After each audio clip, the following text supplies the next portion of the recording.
Good morning, everybody. There's no horde on here, Baron 1. You should know that by now.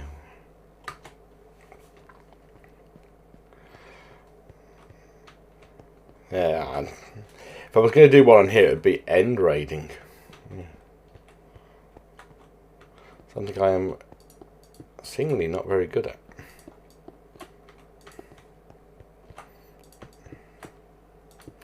Every time I go in the end, I die. Today's plan is to complete the polished andesite floor. As you can see, at the end of last Sunday, we'd put the wood in. During the week, I put all the pumpkins in, and now it's just a case of lighting up, laying the slabbed floor at this level. Well, I don't think I have those enough andesite. Morning, Darshan. Hope you're well.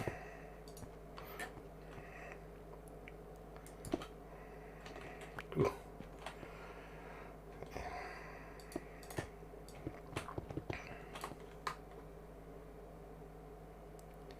There's my slabs there. Young. Yeah, once I've done this bit, we'll be about halfway through the floor, maybe just a little over. Cousins have arrived. Ugh. Go be sociable. Yeah. Something I would actively avoid personally, but hey.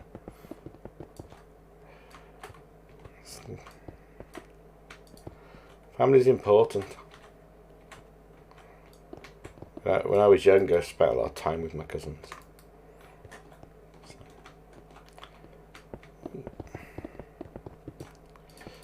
Oh, that's not what I wanted. I swear half my time putting this floor in has been digging out those ones where I double it up and putting in. Give up. Let's do this way. Right. If we put that there, we can go back and forth down here.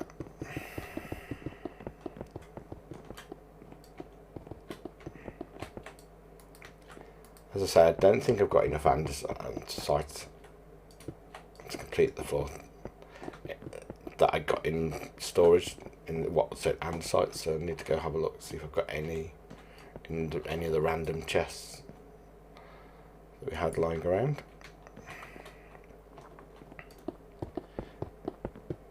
If not, we're going to have to go digging.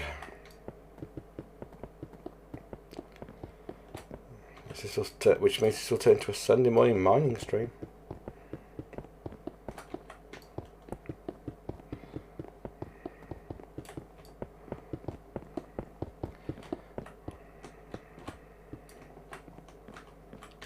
And put that there in.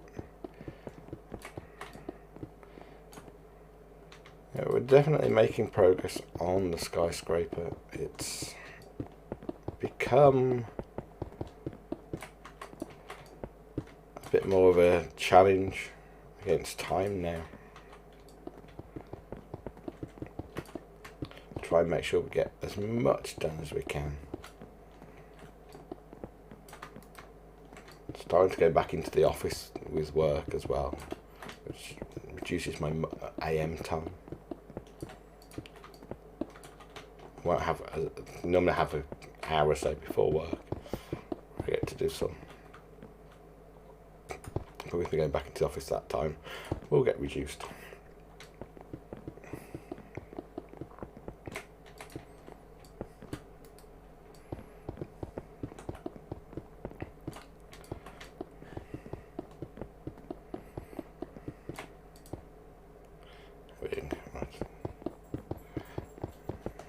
Sorry, am I not close enough, Darshan? Am I not? I will move it. I will move it closer. Oh. Does this mean you couldn't hear me? Oh no, that was a disaster for you all. Yeah, I was just saying, Darshan, I've got to go.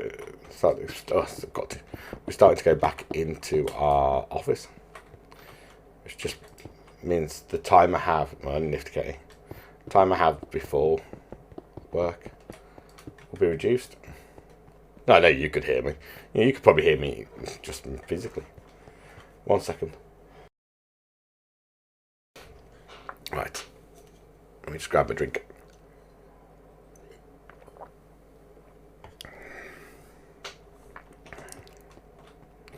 Yeah, I definitely don't see us having enough andesite to complete this.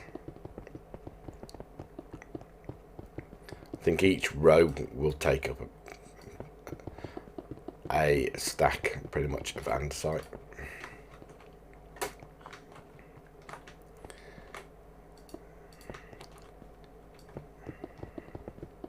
At least with slabs, we've reduced half the mining requirement.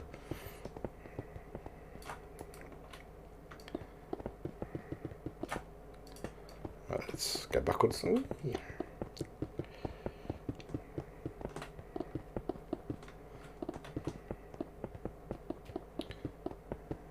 Can reduce. Bing, bing, bing, and go. Oh.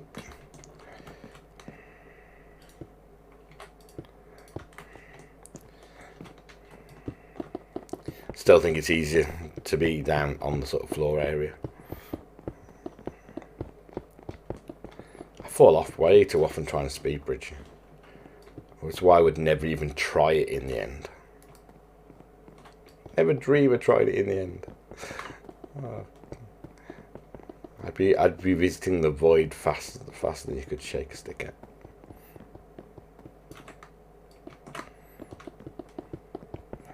You'll notice, for a rarity here on Carbcraft, it's actually been a sunny day.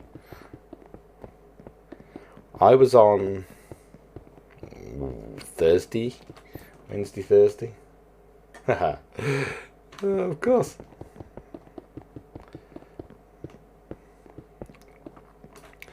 That's the nature of people. Can play on your phone. Can play on your phone. And what games do they want to play, Darshan? That's the real question. What games do they want to play on your phone?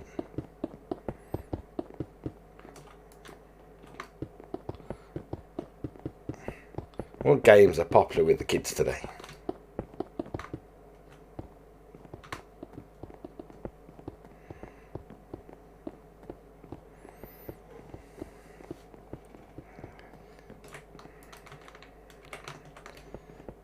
It's getting dark again.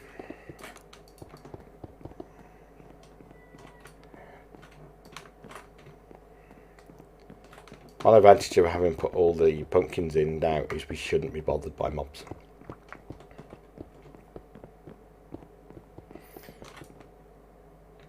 Call of Duty all a bit vicious. PUBG, Call of Duty Mobile seems a bit vicious to me. Whew. I don't know, kids of today. All they do is shoot things.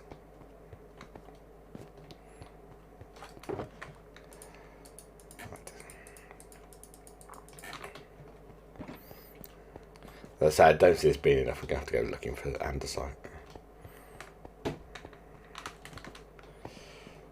PUBG Mobile. I don't know what Free Fire is, but I doubt it's playing as a fireman.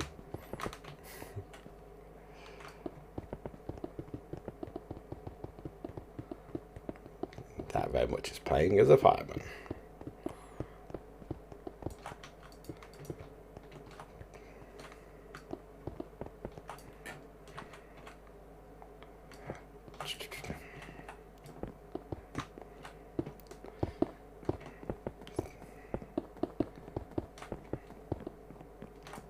Yeah, I suspected as much.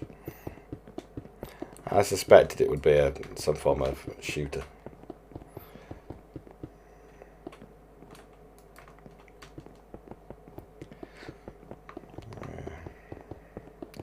It seems to be what young people are into.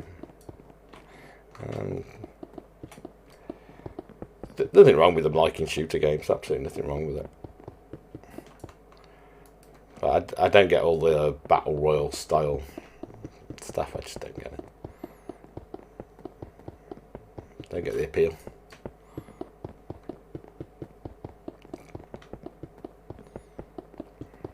Maybe I'm just getting too old for it. Jeez.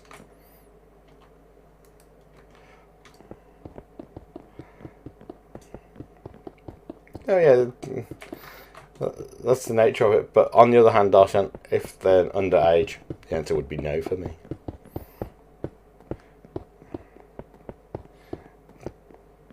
You know, games have an age rating for a reason. You know, and I find it quite interesting. You know, a number of people I know who say, "Oh yeah, I let my kids play XYZ game."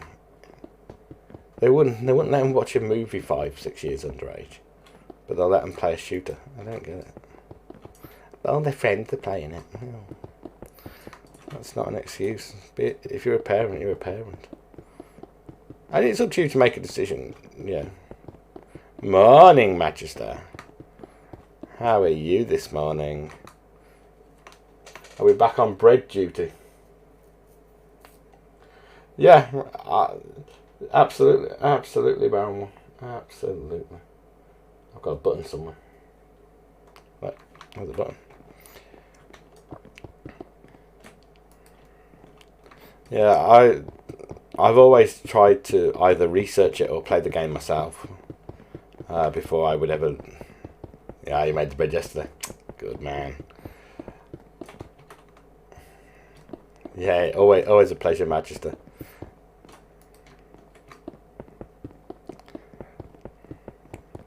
Always a pleasure. But yeah, I've always either tried to play the game, yeah, or check it out and read what it's about. Maybe watch a YouTube video or two, just to understand some of these games. Particularly any that have an online component, because some games can be absolutely lovely, and then you see the online component and you're like, yeah, you can play it, but not online.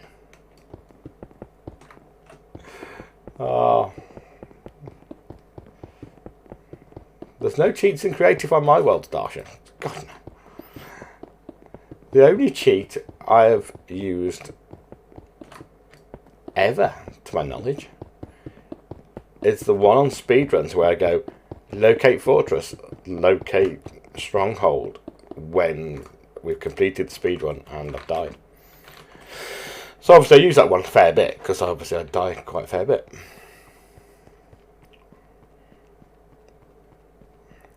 But other than that, yeah, occasionally I've used the one that clears stone on a speedrun to try and, you know, we've completed the speedrun, we've died, you know, we're in the stronghold, and you just try to find where the item was.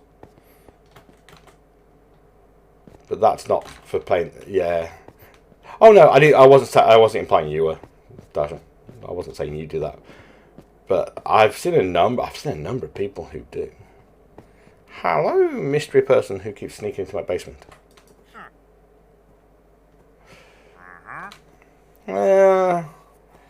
Is that because we turned mob griefing off?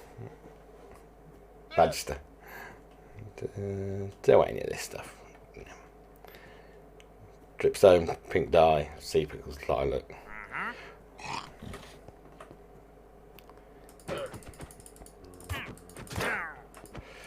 One player sleep, that's it. Yeah, to be fair, I wasn't bothered whether one player sleep was on or not. Cause I think it's more fun when I've played both with it on and off. And the only problem with it is you get quite a lot of people who don't sleep. And because they're in the nether or the end, they can't sleep. Mob heads, mini box, player heads. I wouldn't view them as cheats. They're just add-ons. Like, they don't advantage. One player sleep definitely advantages you in the game, but they don't. They don't really give you an advantage in the game. The one that I actually think is the biggest cheat is turning off mob griefing. If you want to look at it that way.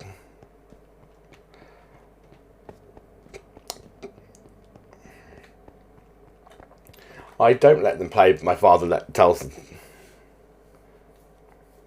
Yeah, my father lets them play whatever they want to understand.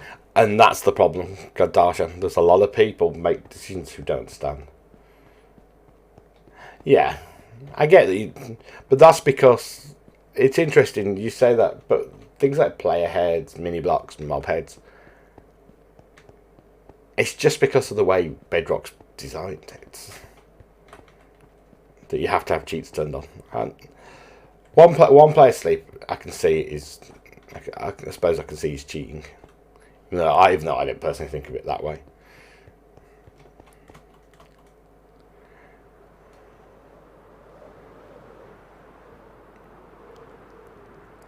Somewhere I left a bunch of chests lying around. I'm hoping it's got andesite in. There it is.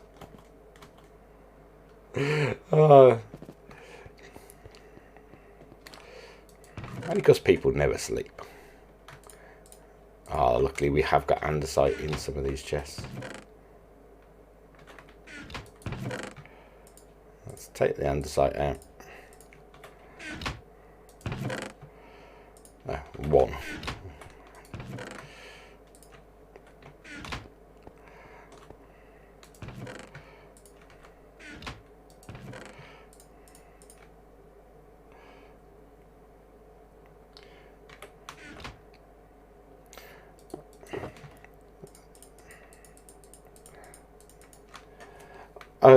One player sleeps the muster. Yeah, I think it is. I mean, could you imagine trying to... I have seen it done without. It's not fun. Mojang must have shown it in a vanilla Minecraft snapshot. Yeah, I presume they have done. I don't know. I know there's been talk of it being part of the main thing, but...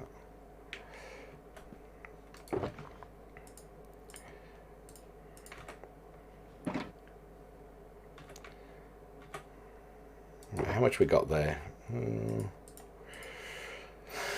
So we'd have a shulker's worth. Don't think that's going to be enough.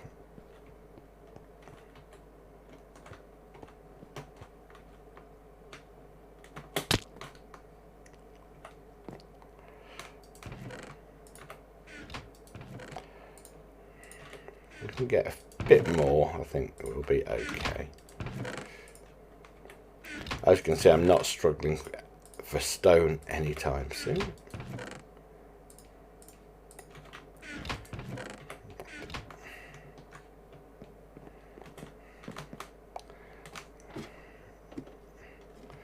It's going up the ladder.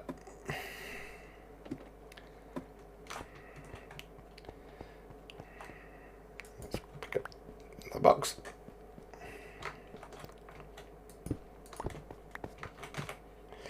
Let's create ourselves a back door we can get in through.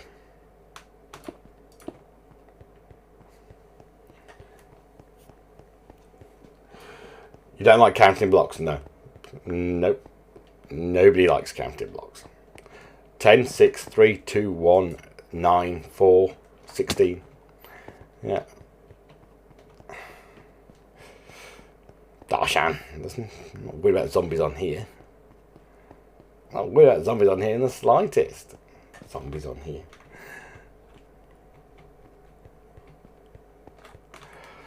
Yeah, they're not so scary on here.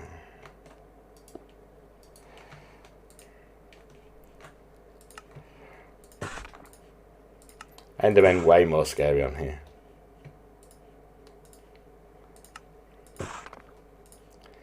They're the ones that seem to annoy a lot recently. Endermen.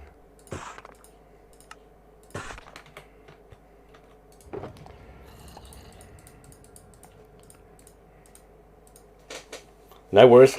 No worries, Darshan. Enjoy.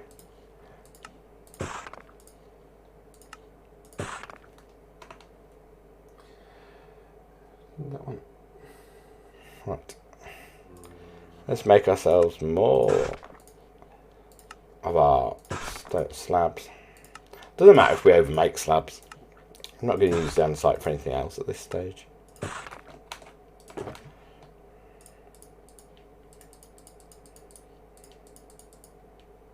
Oh, the snacks. Snacks are important. A vital part. A vital part of that.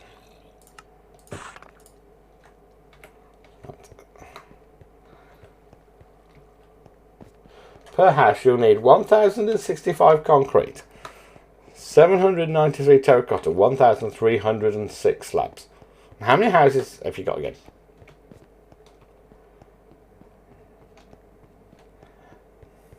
20. So quick math. 16,000 terracotta. Because if we say it's 800 terracotta and you've got 20, 800 times 10 is 8,000 times 2. Yeah, 16,000 terracotta. That's a lot of terracotta, sir.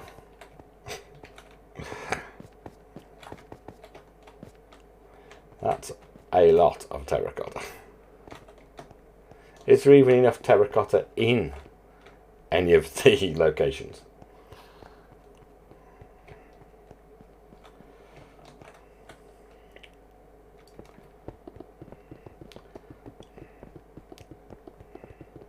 Might need to rethink the floor plan.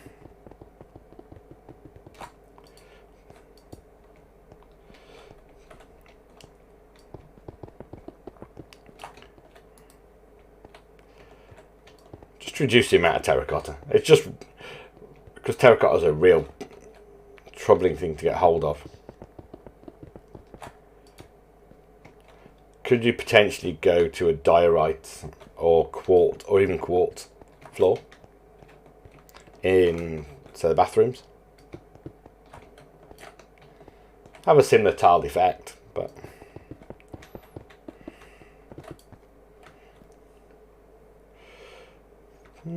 that I don't know how big. I haven't been out there.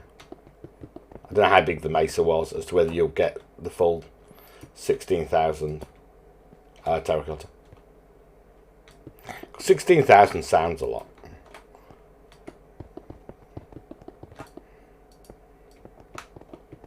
Say 16,000 sounds a lot, says the man placing thousands upon thousands of andesite slabs.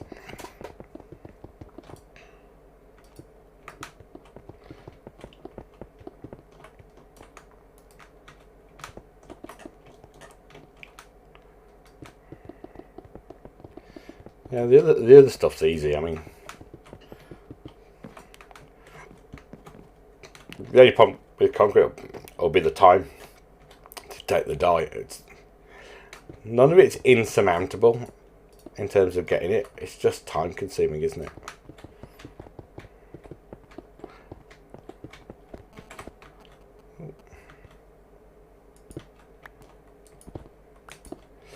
I can't do that sort of math in my head, Magister. Oof.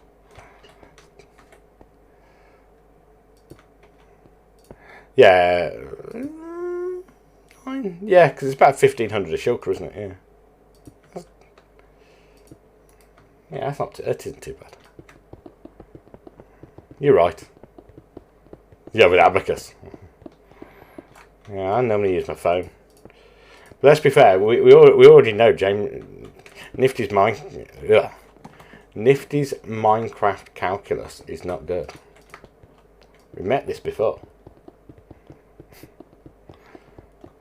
Yeah, counting 9s and 64s is not a skill I possess.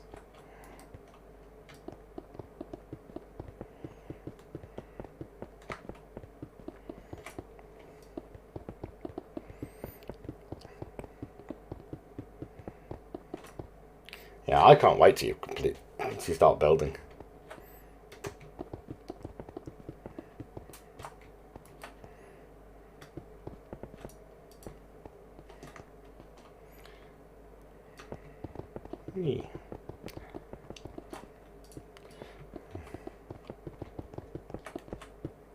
If you're at a PC with a calculator, it means nothing.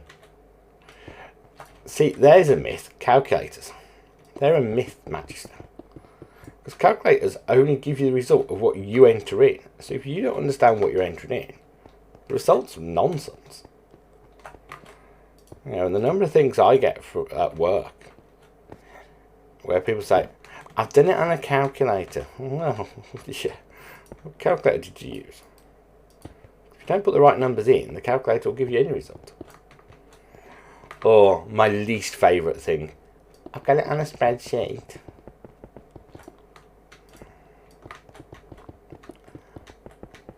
Yeah. Yeah. Spreadsheets notorious for lying.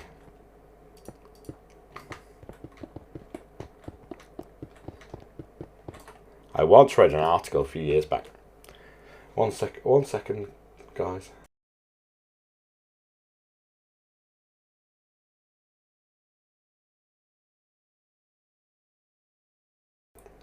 Excuse me.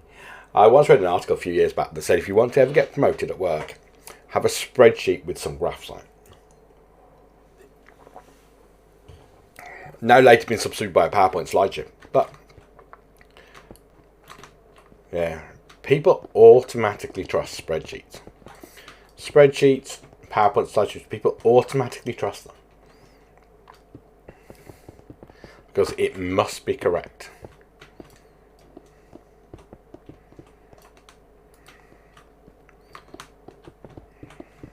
But they're only as good as the people who create them.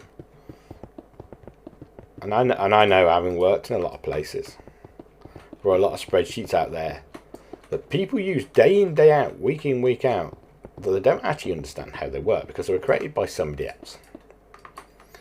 And that person's left the business, moved on to a different role, but people still use their spreadsheet.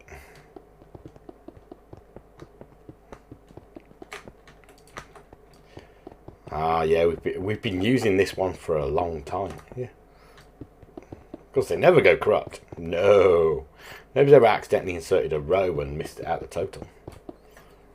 Yeah, all these things occur, and we are done. Chop. That one can despawn. Not worried about it. That's the floor done, I think. Now you'll see there's a hole here. There's a hole because I've missed a section of wall. Turn it into proper concrete.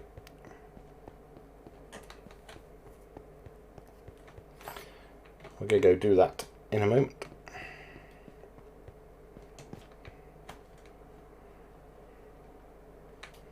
We fly down the stairwell.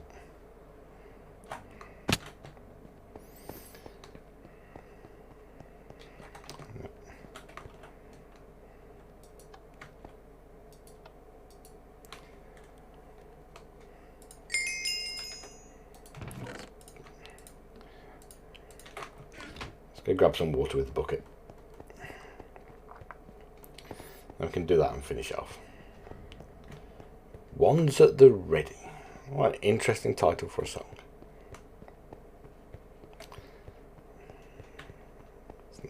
Almost magical. That, once we've done this bit of water, that'll be another whole floor done.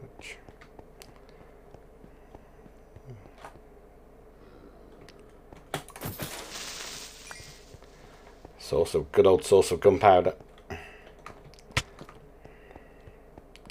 Zombies I'm not interested in. Gunpowder sources, yeah, they're fine, they can come along.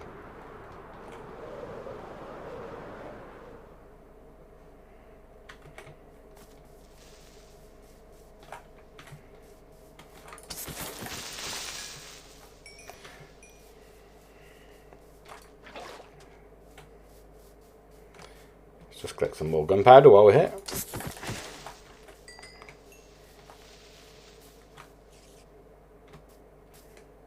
Like the zombies are fighting with the spiders.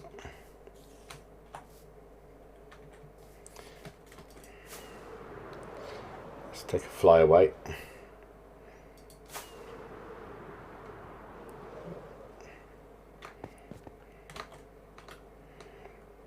Right, which side is it on?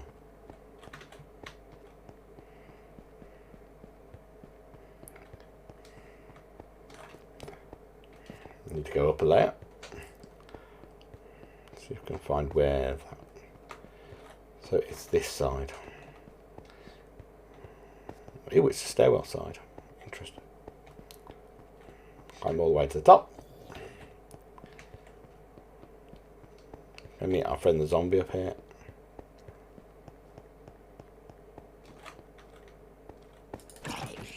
Don't need a spade.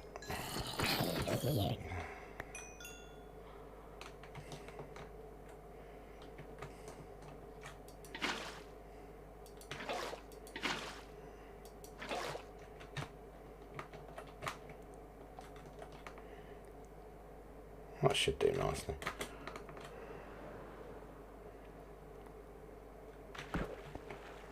Yeah.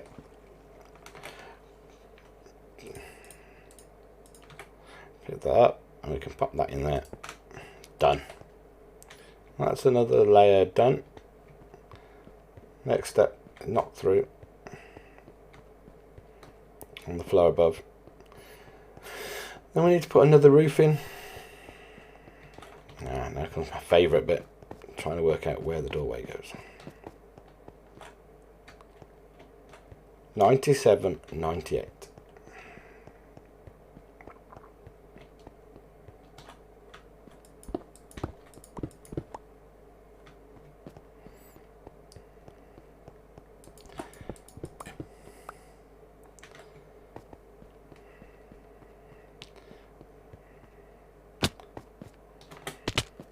Ow. I'm going to fall all the way down this time. Time it right, you can fly. It's lovely. Time it wrong, you bang your head all the way down. Right. Let's put the bucket of water in there because we definitely don't need it. Let's go drop off the andesite.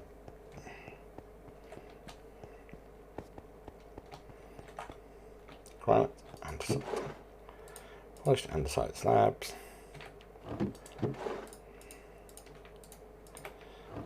The back shulker box contained most of it. Yep.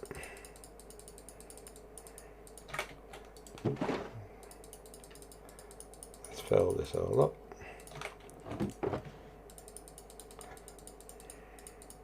Oh, there are times you wish you'd got one of them like nice cheaty mouses.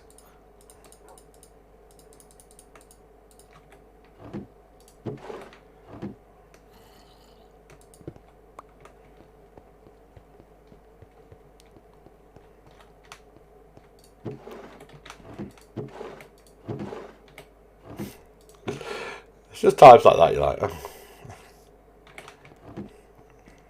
Would make my life easier.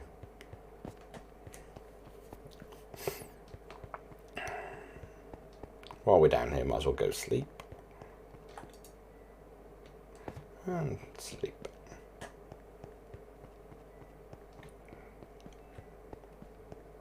Oh, what a shame, Baron 1. That command doesn't work. Doesn't work.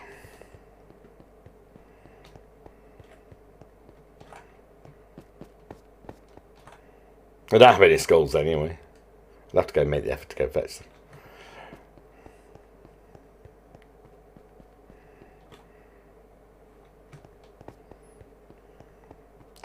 Trying to work out what my roof needs to be.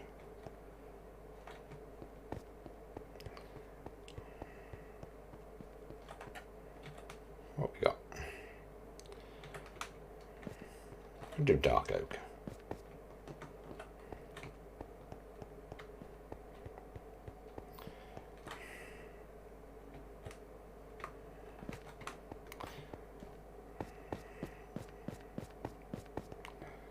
So you walk out onto the nice slab.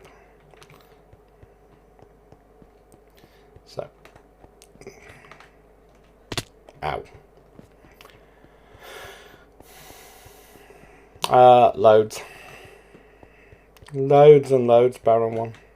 Loads and loads. But hey.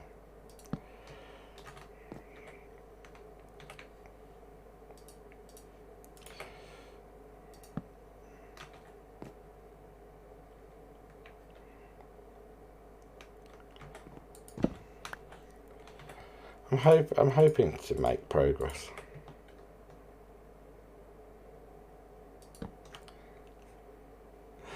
I've got 1,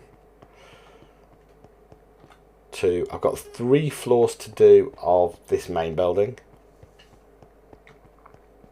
If I counted correctly.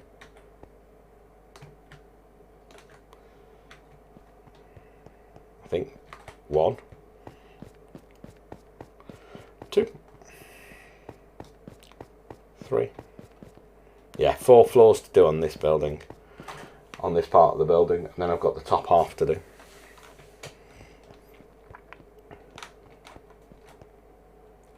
And we've still got the outside to finish on this part of the building.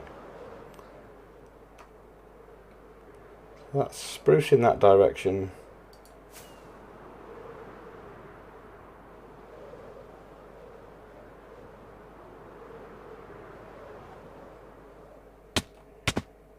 Ow.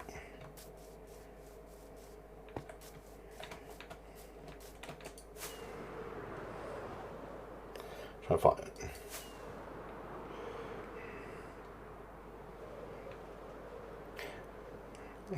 Are you on Ludic Majesty this morning? Or are you on Simply Bedrock? I assume you're on Ludic because you were playing with terracotta. Yeah. I've had to keep having them appear out of clear skies. So, yeah, you're flying along, minding your own business. I say flying along. You're walking along in my case. Minding your own business, and out of a clear sky, you see all skeleton horse, and then next thing you know, they appear, and you're like, what's going on? You guys shouldn't be here. Honestly, there's a couple of strange things happening. Strange things are occurring. Found some gravel.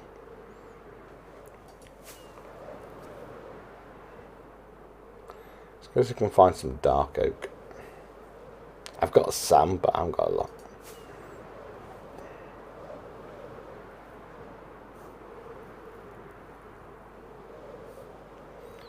Yeah, I was on for a couple of hours. Friday, I think it was.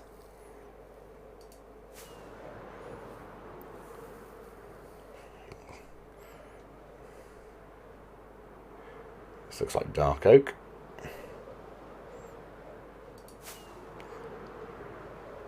And this is at 5,000, so we can just destroy it this lot.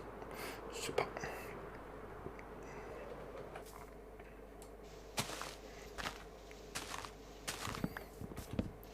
Yeah, and I say they kept appearing. It's really frustrating. It was interfering with my gunpowder collection.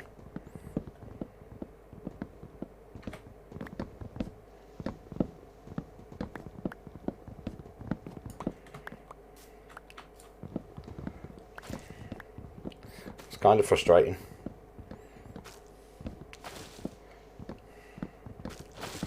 So I was trying to collect gunpowder. It's good saying you got to kill them because they're taking a mobcat.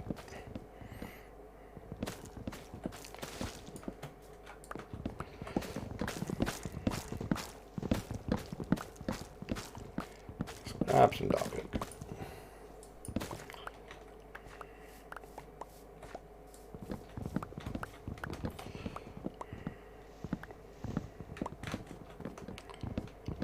The only good thing was, of course, they drop normally bows. I know they're normally enchanted, so I grindstone the bows and turn them into... What did I turn them into? Something useful. Oh yeah, dispensers. I was completing my redstone box. I was like, at least I've got dispensers now. And then, of course, as we all know, I attract slimes normally. Till I wanted slime, I was after some slimes for some sticky pistons.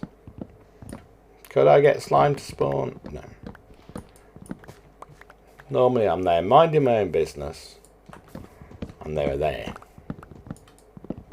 Because I wanted to find one. No sign of one.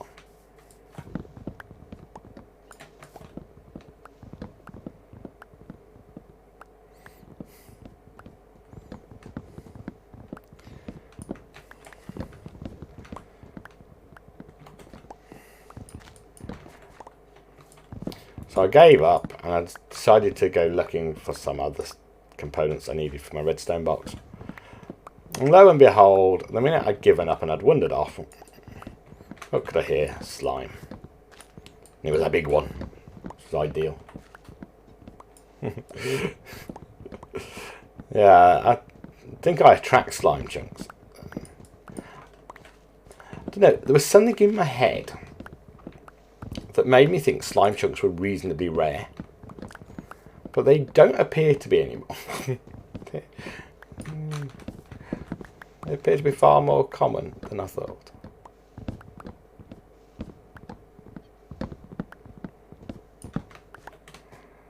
So I seem to have... Or I'm just very good at choosing places to put bases that attract slime chunks.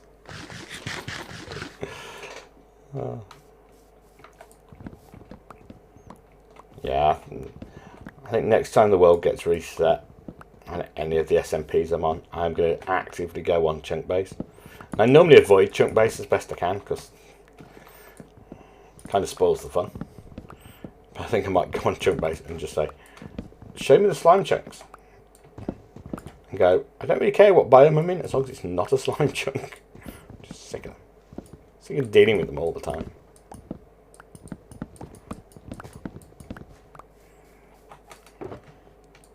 You know, none of my bases are ever at that point at this stage of the game where I'm ever able to just go build some iron golems and deal with them.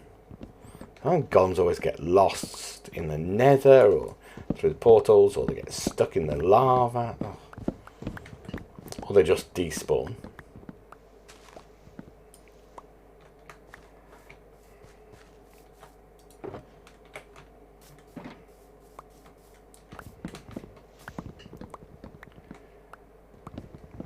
This one's quite a tall tree.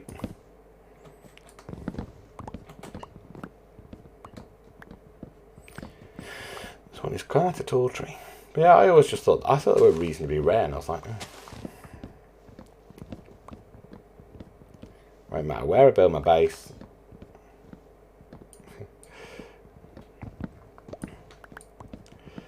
The problem is that's okay later game. Later game you can do that, and it's good fun, and I enjoy it. I enjoy watching Iron Golem basketball, and that's what I've done. My main personal world. That is exactly what I've done. But at the moment, I don't have the resources on the servers, all the effort, like for the skyscraper. There's a lot of slime chunks underneath it. I think it's 7 or 8 slime chunks. I'm just like, oh, that becomes a hassle then to deal with.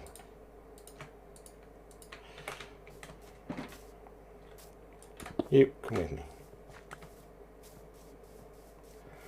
Let's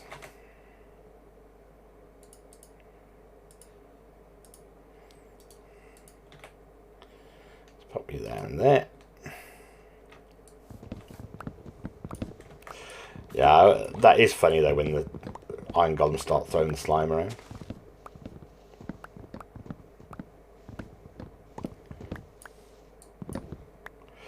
I don't think they're supposed to. But then, lots of things aren't supposed to happen that happen.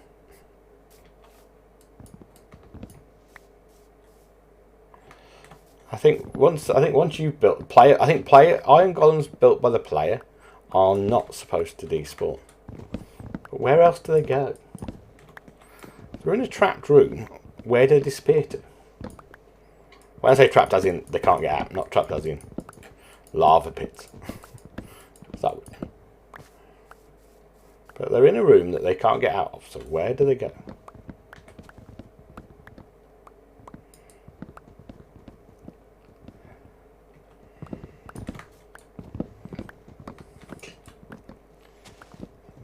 Unless something else is getting in there to kill them. Should be fine.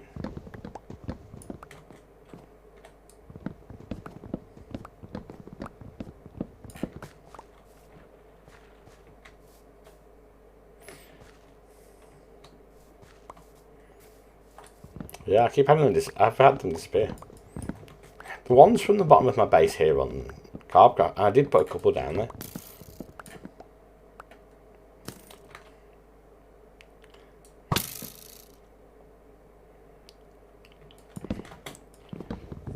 One I found wandering through the nether, which was vaguely amusing.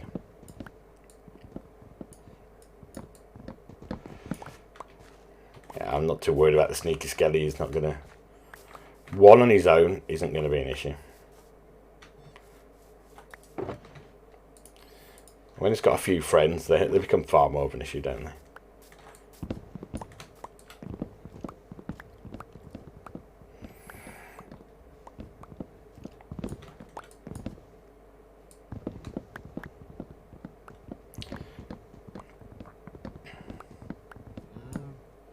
Boom.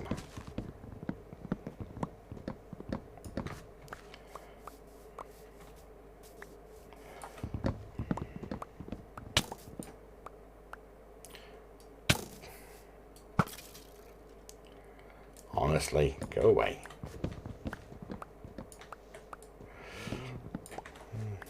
I'm a lumberjack, and I'm okay, but I'm not happy with all these skeletons.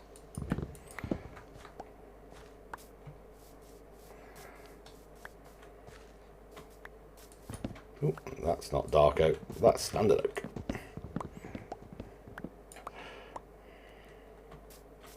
Leave a present for anybody who does happen to log in on the server, which, let's be fair, isn't going to be anybody, and happens to wander across that tree, wonders why there's a dark oak piece in the middle of a standard oak tree.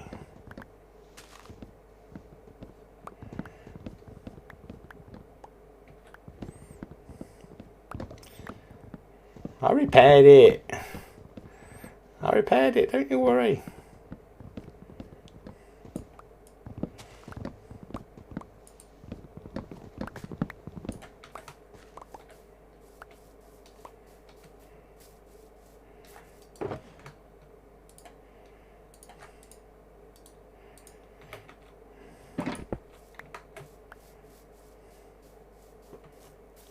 Let's go this way.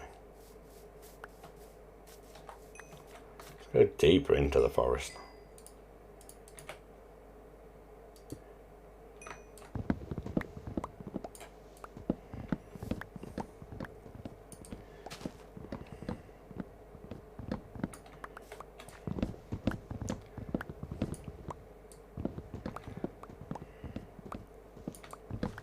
Grab some more dark oak and we can...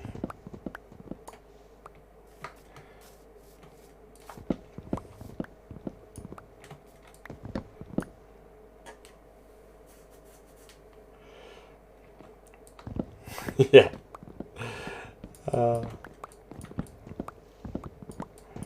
So I log in and I'm like, what to do, even though I've got things to finish up. I just don't feel like doing it and just leaving. Yeah. Same for Bruno's SMP. Yeah. You can get that way, particularly if you've done a big build. It's just like, I just don't feel like it. Sometimes, yeah. And it was interesting. I was talking with other people about it, and it's like, what do you do about? How do you get people back on? And do you reset the world? Do we reset a world now? Building the nether, do the nether portals and stuff, and then know that when 118 comes, you can keep the nether but nothing else. And honestly, I don't think it'll make a difference. I just don't think... I think there's a lot of people are in a... I'm going to use the word holding pattern. Everybody's just waiting now for 118. I think that's been a lot of the case since 117 dropped. It's people like, yeah, great, but... what's the point?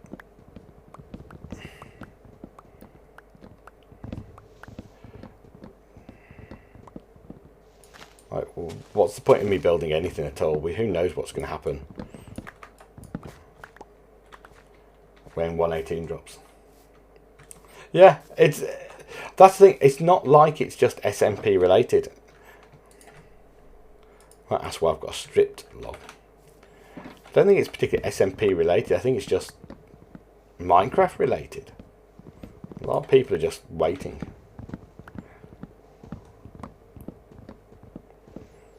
I know quite a few people who've spent a fair bit of time recently in creative, planning builds for 118,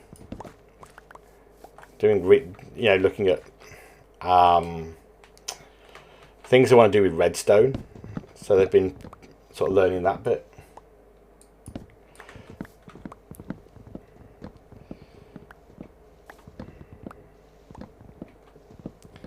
I've got plans. I've got plans for a couple of builds for 118, based on what I've read.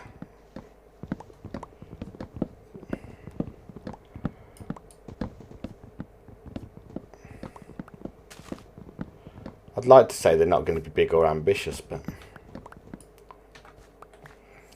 that I'm going to be sensible and keep it manageable. But yeah, that seems to be something I'm struggling with at the moment. Keeping things manageable.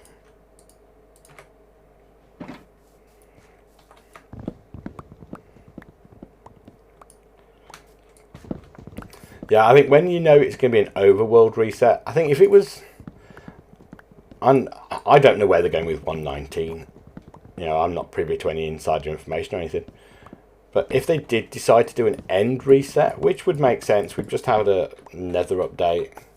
You know, we're just literally about to get an overworld. The caves are massive, supposedly. I've not played on any of the snapshots or the betas, so honestly I couldn't tell you, but it would make sense 119's an end update, which would be great. But if we're going to have an end update, it's going to look like very few people. Yeah, I'd have to create a new world. I always like the latest versions. Because I know you can add them in, but is that truly how it's going to look? Like when they change stuff in betas, and it's an interesting one because how much of the betas is just bug fixes at this stage?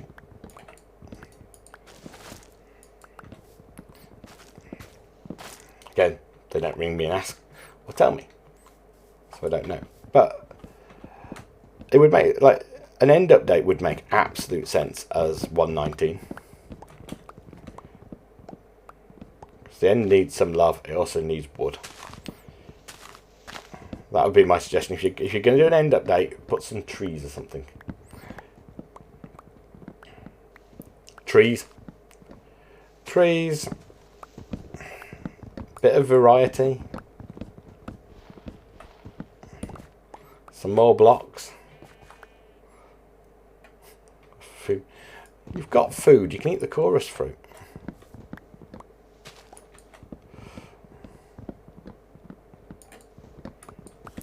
Yeah, there's a couple of things they could do. But just give you more of a reason to go in there. Wait. My current experience, and it could just be, as I say, because I play on SMPs more so than anything else, because of the style, therefore. It goes open end, dragon fight,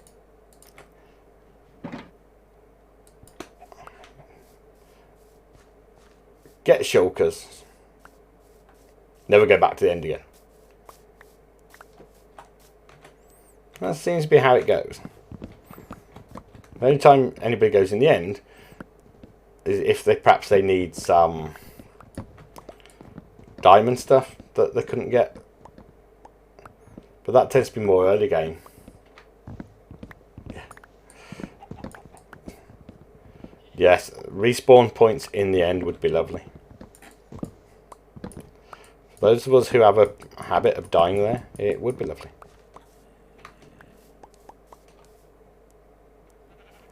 Right.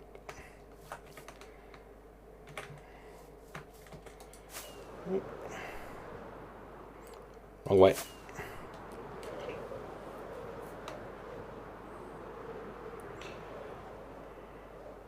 That's the thing. Like, if you could get shulkers into the overworld, half the people will never go in the end.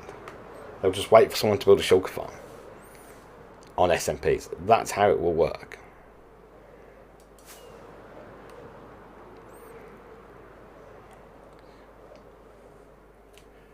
Yeah, but again, people will go in and get them, and then you'll just buy them off them with in an economy-based SMP anyway.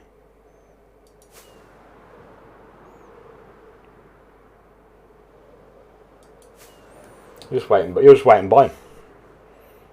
I would rather mine diamonds than go searching for wings.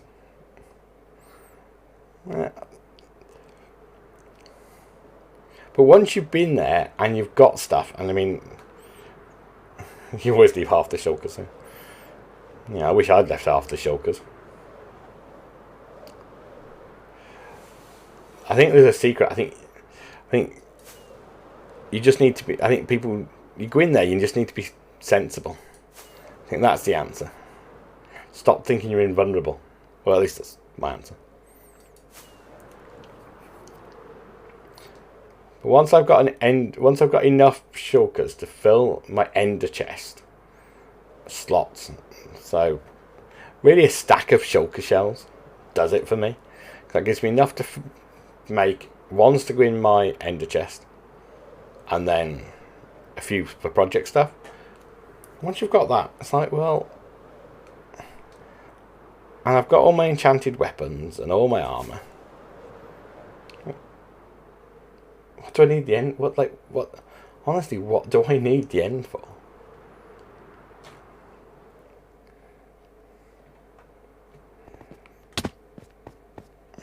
I don't think I'm the only one who feels that way.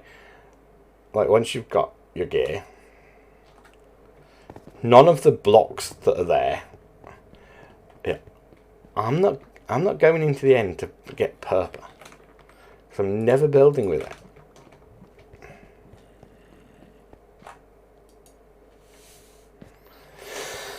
Yeah. I like to have one in every slot of my ender chest, and then about 3 or 4 others.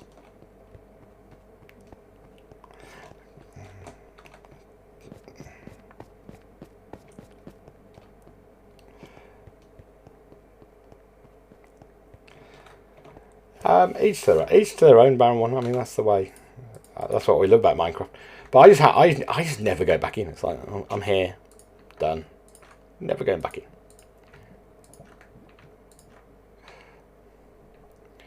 Right, build me slabs. Build me slabs. More slabs. More slabs. More slabs. More slabs.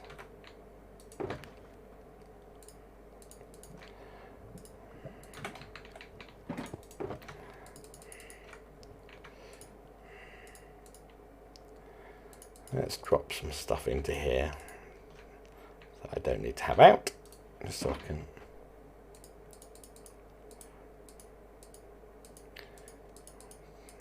turn all this.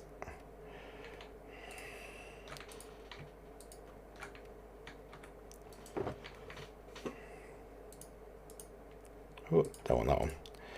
I only want full stacks of 64.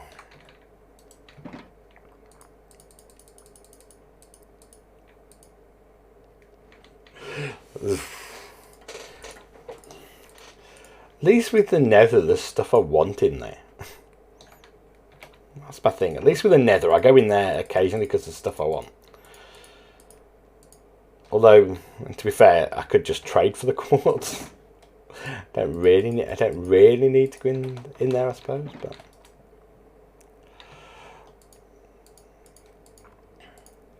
we all know I'm not very good with villagers. So.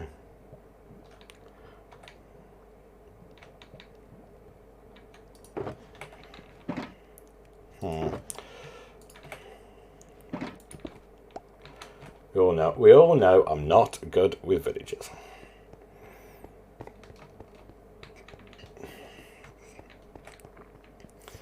So I normally go in there, netherite. So going my ancient debris, get that. People seem to die near you. Yeah, it's funny that's what happens to me. They normally get turned into zombies.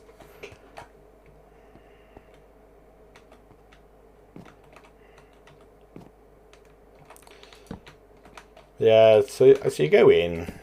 I get my ancient debris. That's always one of the first things to do. Go and get my ancient debris. Get quartz. Get blackstone. You know, obviously this build required a lot of blackstone, far more than normal for me.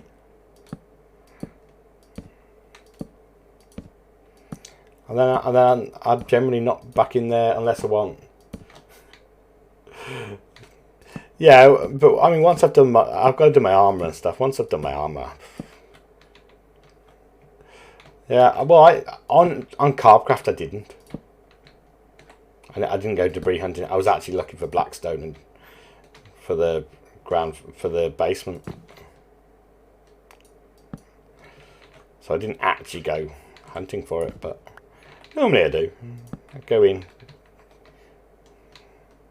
Yeah, so you can build the net.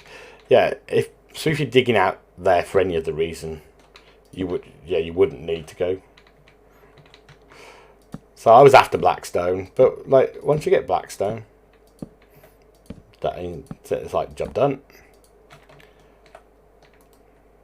So blackstone, and I've been the same way recently with diamonds. I don't really go diamond hunting. I find diamonds because I'm generally looking for other things.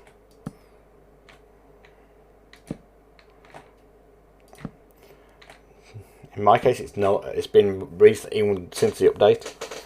I get most of my diamonds while I'm looking for deep slate. Because I've been building a lot out of deep slate because I really like it. That's where most of my diamonds have come from. I'm looking for deep slate.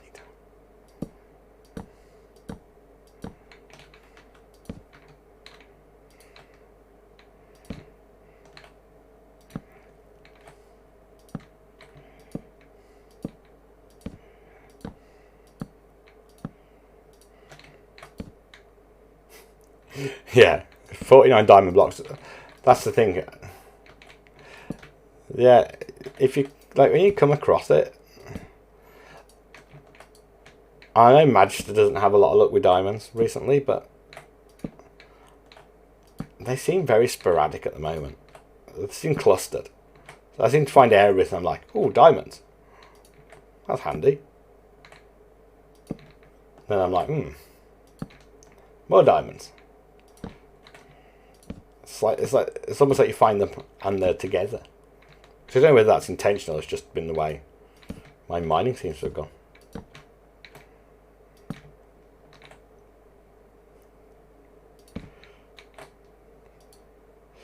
But then, in fairness, I found ancient debris has been fairly similar. Mining out. My preferred technique. I don't do bed bombing. I just do one giant long, one wide, two tall tunnel, and I just keep going. And but then when I come across one, I quickly look around it. So I'll dig a little, like, cave out, for want of a better word, and the ancient debris seems to cluster. It's very rare I find just one. It's like, I found one. Oh look, here's another one.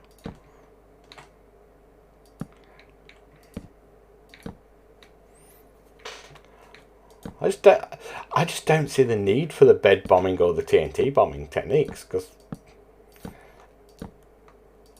I find it, and I know Fox did a video on it, it's showing that neither of those techniques actually led to a better result. They're just more hassle. Like, my current technique is a Fortune 3 mending pick in diamond. So I've got the first ingot, then it's obviously netherite. But Fortune 3, and mine all the quartz and gold as you go. Mining the quartz and the gold will generally allow you to mend it sufficiently that you can get enough ancient debris to make netherite armor and a full set of tools in one pretty long in a couple of hour mining expedition. And your pick lasts long enough that it's not a problem. That's how I found it. I know other people will have had different results.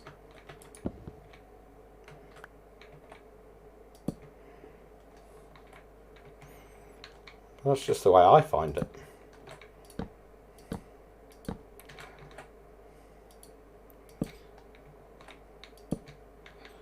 But partly the reason I've done that is I don't generally build the nether tunnels on the SMPs I play on.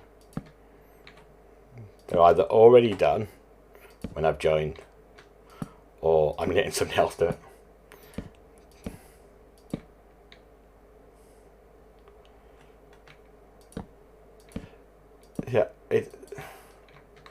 Yeah, I don't see how it's faster.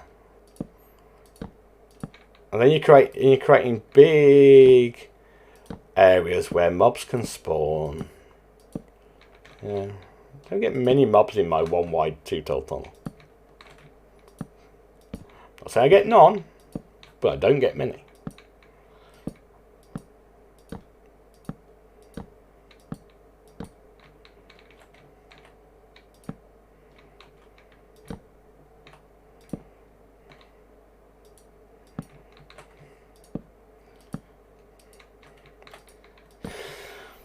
Right. About halfway around.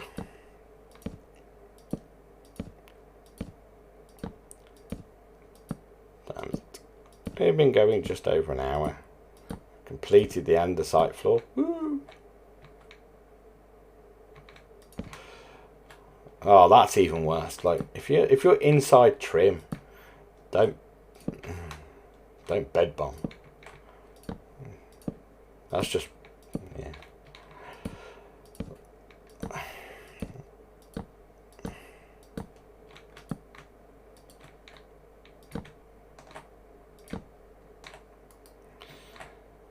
It's just one of them barren ones. It's yeah.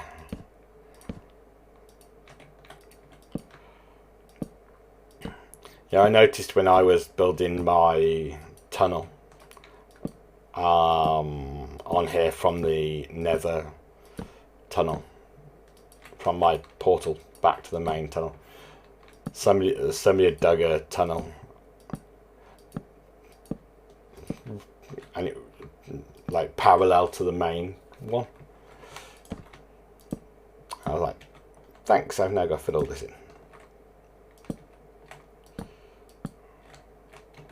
Of course, that led to more spawning, which was frustrating.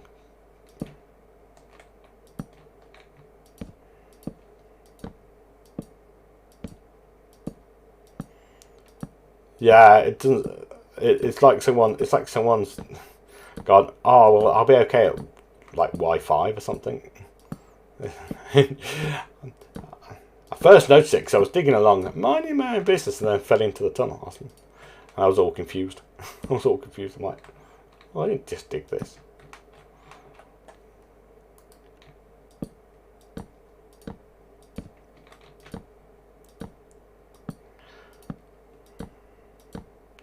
Yeah, but as for a lot of things on an SMP, like most, look at that. Like, I have no problems with people doing things, but you just got to be a bit more considerate of the people around you.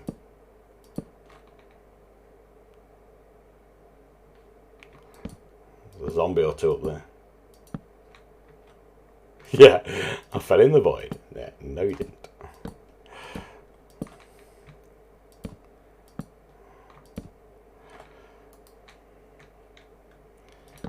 Yeah, it was probably a good job I wasn't doing it live on stream. No. Yeah. You're like, I'll be fine. I think the worst part was that whoever had done the tunnel that was parallel to the main one had done it wide enough so stuff could spawn, and I was like, thanks. It's not only right now fell in, but there's magma cubes in here. And piglins, and I was like, oh, this. Don't want to deal with this.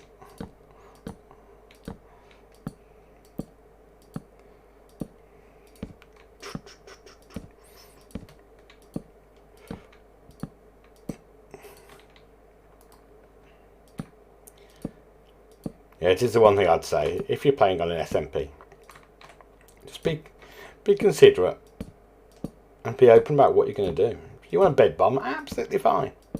If you want to, and even if you want to do it within trim, just ask if people mind.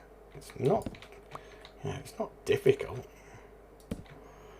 It's difficult to have a bit of consideration and just ask people, do you mind if I do this?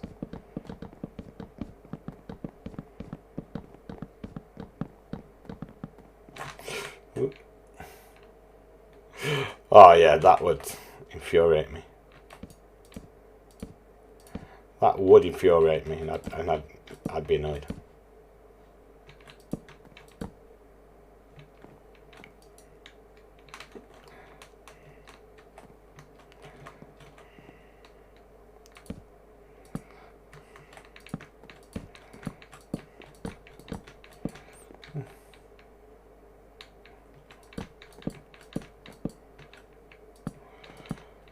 Yeah, I've noticed it occasionally when I've walked through some of the tools on Carbcraft. There's buttons missing and stuff, and I'm like, If I've got stuff on me, I'll replace them. But if you've ended up in a fight for whatever reason and stuff gets destroyed, just fix it. Or if you haven't got the materials or even the time to fix it, just most SMPs, whether it's Carbcraft or any other, generally have got some form of message board. Whether it's Discord or even a spreadsheet. Say to people, look, I was in a rush and I went through an area and a gas destroyed XYZ. Just letting you all know, next time I'm on, I'll fix it. Or, if somebody's got a chance, can they go and fix it for me?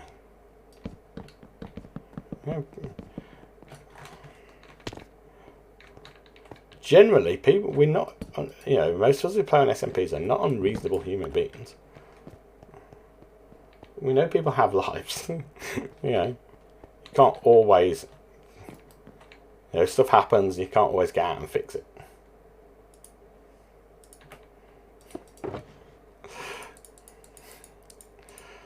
Well, sometimes it happens that I do something and it works.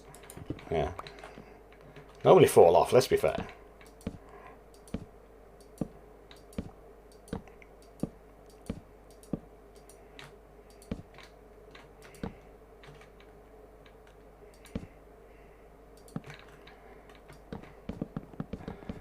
The biggest problem I found being the latecomer to this particular SMP, and I imagine it's true on other SMPs, it's because nobody's playing, there's nothing in any of the shops.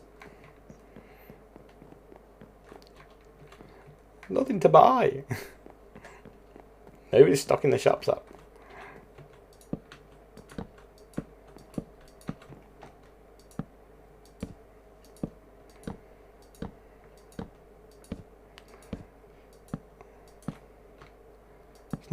It's not so much of an issue now. Yeah. It's not so bad now. And I don't generally build shops on, because I just don't have time to stock them. But it's like, after mending, that's what normally happens, I fall off. I was after mending bucks. And you're like, 4 armor, 5 tools. I need 9 of them. Yeah. Oh, the store's got 3.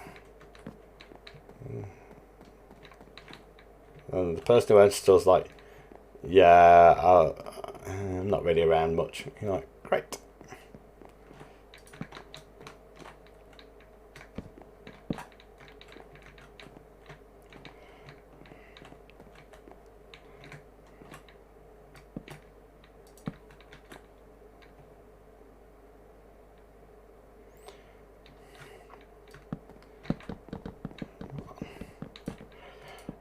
And that's the thing. It's like, if you want to be the person who builds a trading hall only for yourself, and you're going to stock a shop and make the diamonds out of it, that's great.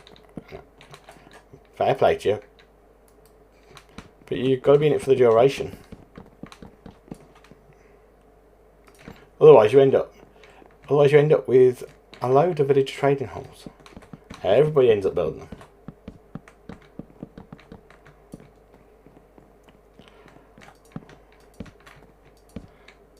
I just don't want to have to.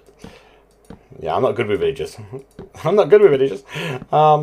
Building ones, I've tried. I keep dying. Yeah. Oh, it's more entities on the. It's more permanent entities on the world. So increases the file size. 1 or 2 is probably not too bad, but interesting.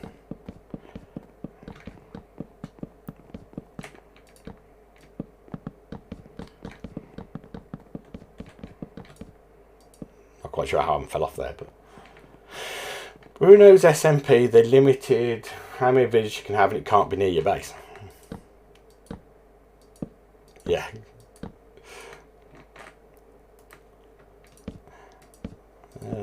It's an interesting approach to it. You can have villages, but they can't be near your base.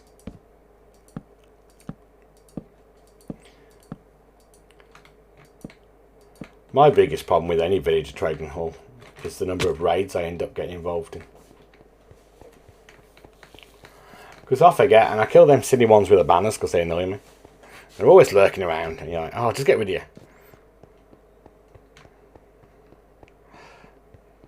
And I forget, and I'm like, go wandering off, come back. Kill the silly ones with the banners, and I'm like, let's get rid of you, get rid of you. And it's like, it's that funny noise. Oh, I forgot, and I started the raid.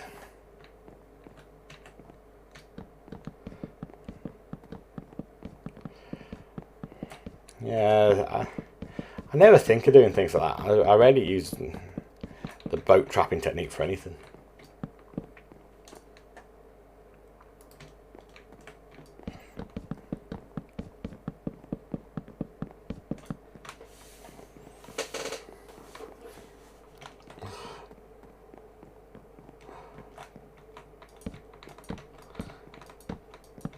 Yeah, and it happens both on SMPs, and I used to do it on my private world.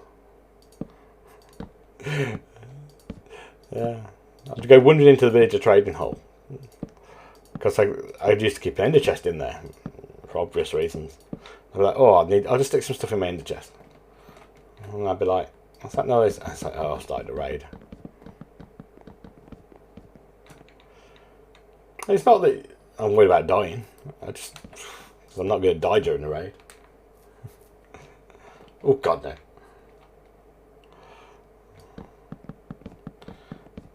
Go out, fly around and shoot them.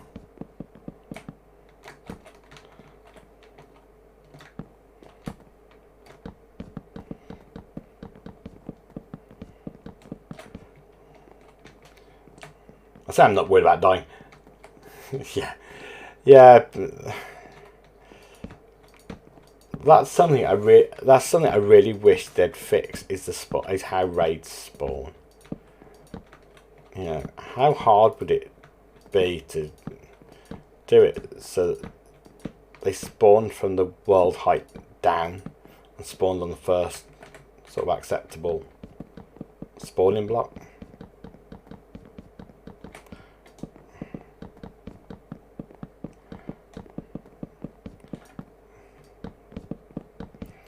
I suppose you could still theoretically get stuck in a cave if you've got, you know, lower slabbed areas. Perhaps go down. I don't know. Or have the spawn check that they're open to the sky. There must be a way. There must be a way to try and, yeah, at least reduce. Yeah, there must be a way to reduce the number that gets stuck. Because it's so frustrating.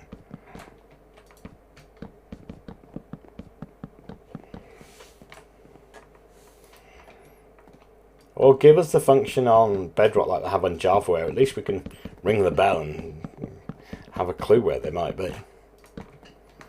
Just give us a clue.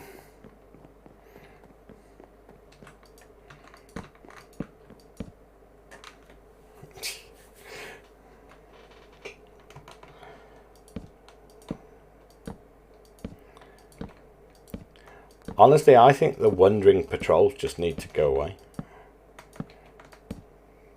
Take them out of the game.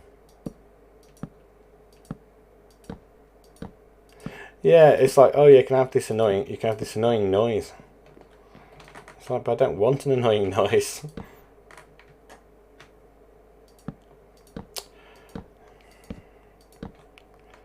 But that would be called a parity update, Magister, that would actually benefit us. We don't get, Bedrock doesn't get that much love in the parity updates.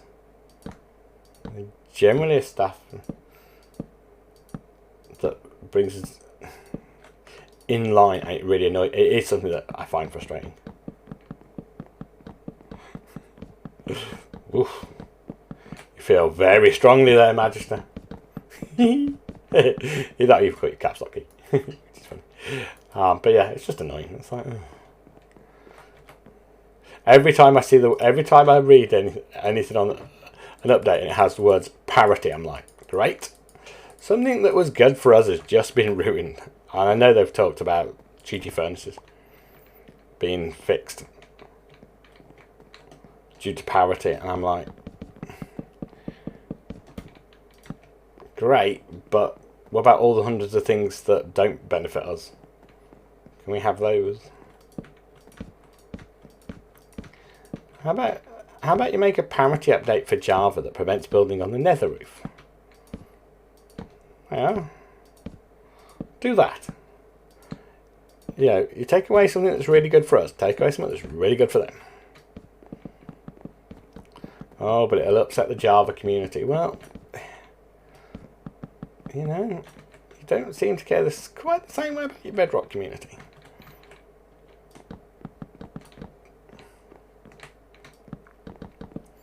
And that's not having to go at the devs. The devs have a hard life. They do. I would not envy them. But there is definitely a flaw somewhere in the decision-making process as to what they fix and what they don't. You know, we know how long magma cubes. Yeah.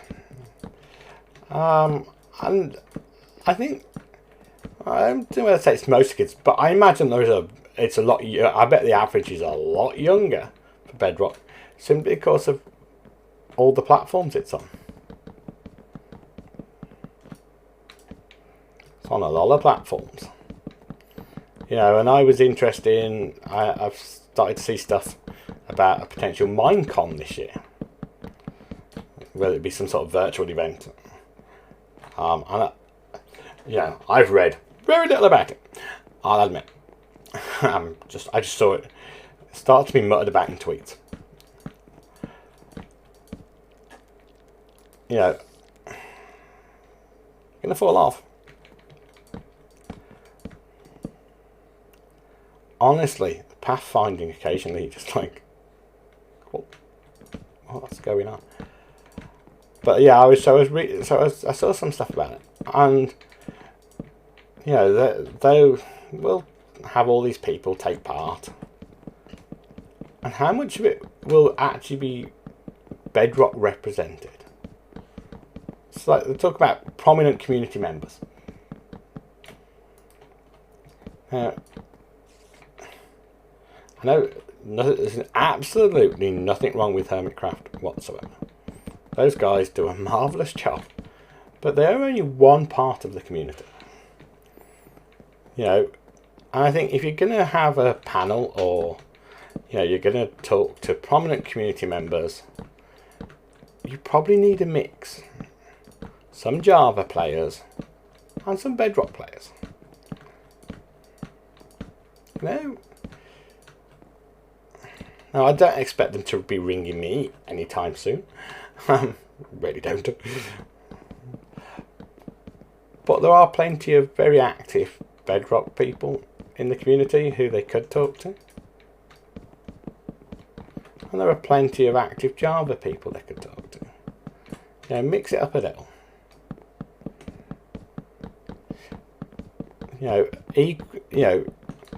If, as has been talked about, Bedrock is the future of Minecraft, and Java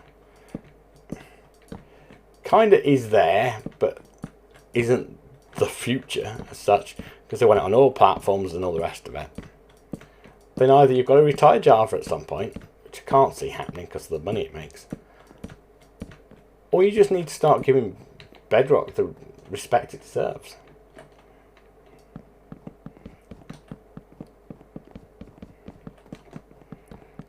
Let's make sure. Let's try where we can to get parity. And I'm a big believer in parity. I know that's either you break Bedrock to give it the same features as Java, so building on the nether roof, which I know was never intended, but if it's a thing, it's a thing. They've got to be making money, or they wouldn't support it. They've got to be making money somewhere, Magister, or they wouldn't support it. Like, nobody puts money into something. Microsoft are a business. They've got to make money somewhere. I don't know where. Honestly, I don't know where. But they've got to be making something out of it. They've got to. Or they just wouldn't do it. Like, companies don't do things. Mixer. Oof. Yeah. They had Mixer. That's the key point. They had Mixer. They stopped it. They had Minecraft Earth. Yeah, doesn't make money. Stopped it. Skype. Oof, Skype's a marvelous tool. Yeah. They still have Skype. They just mixed it in with Teams, which is a solution to a problem nobody had.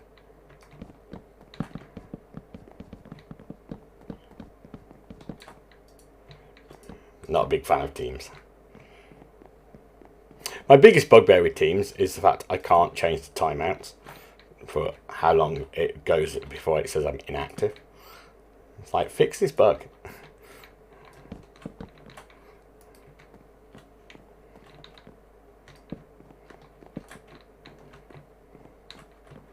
And that's not because I'm trying to get away with something. I can be 4 minutes thinking about a problem.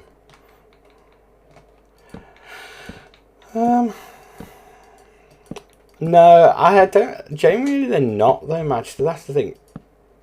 If you assume that systems as a service is the future, and try to get people to pay money every month is ultimately Microsoft's end goal for most things.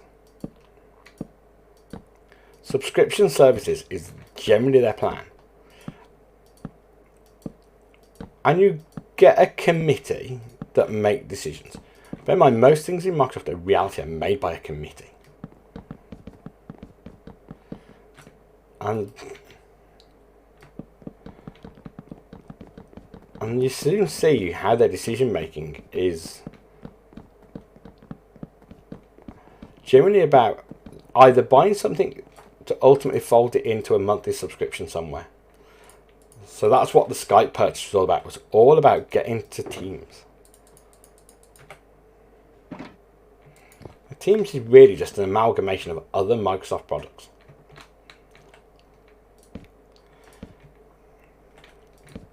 It's if you actually ever dig into the back end of Teams, it's a SharePoint. It's a fancy front end to SharePoint.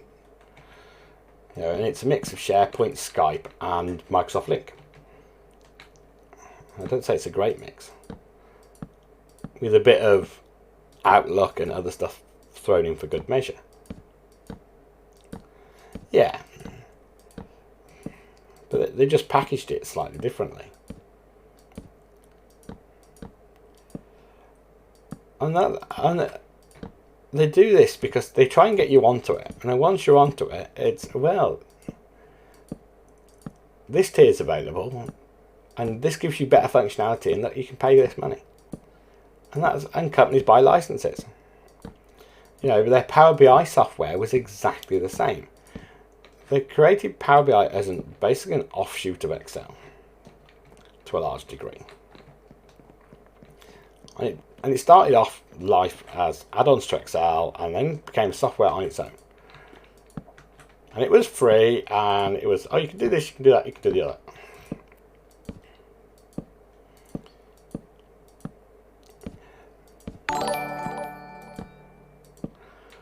Morning, Vasir, and yes, I think you are crazy. I think you are out of your mind, and you just scared the daylights out of me. Good morning, my dear. Hope you're well.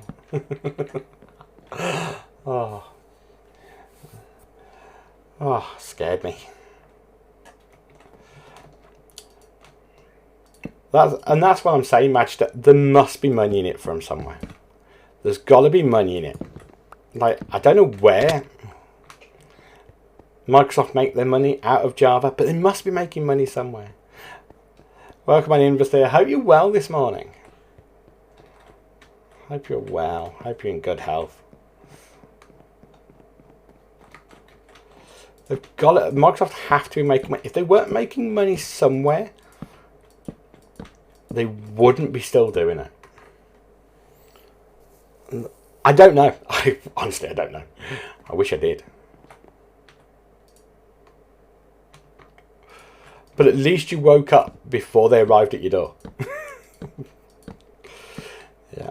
You didn't do the, hi, hello, yes. Come on in. Are we allowed to know what the exciting delivery is for?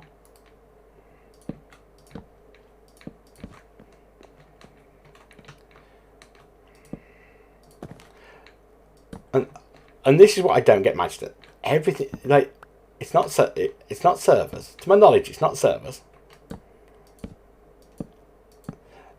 Either it's the world's most expensive advertising,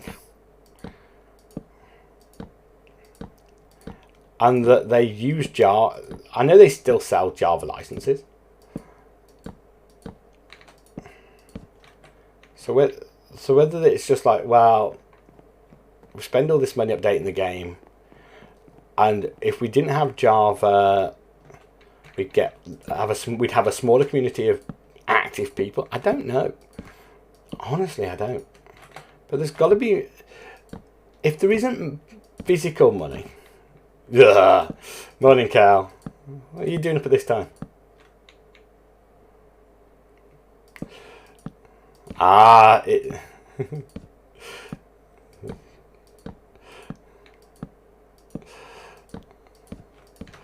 Yeah, it's... no, Teams is terrible. I hate it. I actually liked Link for Business. That was quite funny. I liked that. But Teams can't stand. It's weird. People say, but it's the same thing. It's absolutely not the same thing. One was an instant messaging software. One's just a dire mess. But there must be something in it for Microsoft, or they wouldn't support Java. It is just the way companies are. They just don't do it. My concern would be if I was a Java player, is Microsoft could change their mind and stop supporting it. I know that probably wouldn't bother them. They make a lot of money from Bedrock. They sell a lot of things on Bedrock.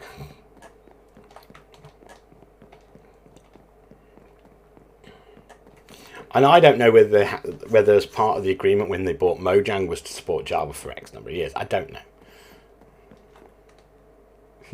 Yeah, Link was great. I liked Link. Mostly because Link let you do little things like choose your timeout.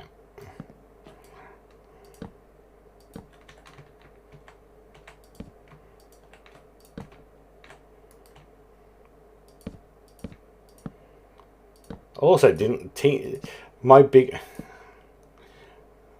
Yeah. I'm going to go on a Teams right now. One of my biggest bugbears about Teams is that other people can add me to a team and assign tasks to me. And they assume, because they've added you to a team and assigned you a task that A, you're going to do it. No, that ain't happening. You're not my boss.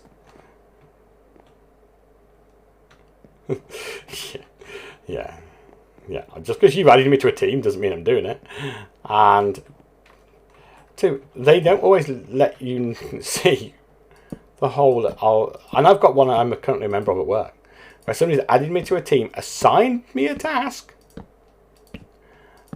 but I can't see anything. I can't see what the task is because I haven't got the requisite permissions to that part of it. And I can't see I don't know what the project's about because I can't read any of the stuff. So I now get a daily, and that person set up daily notifications for me to tell me I haven't done the task. Never asked me if I wanted to join. Never asked me if I wanted to take part. So it didn't ask me if they could add me to a team. So that is going to be sat for a long time with me ignoring it.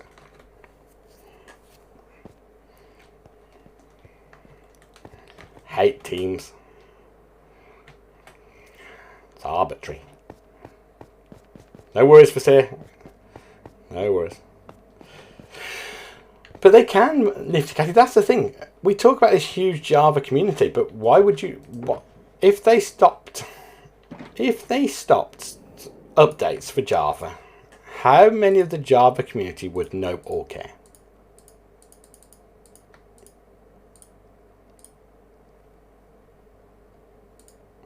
How many of them would actually even notice?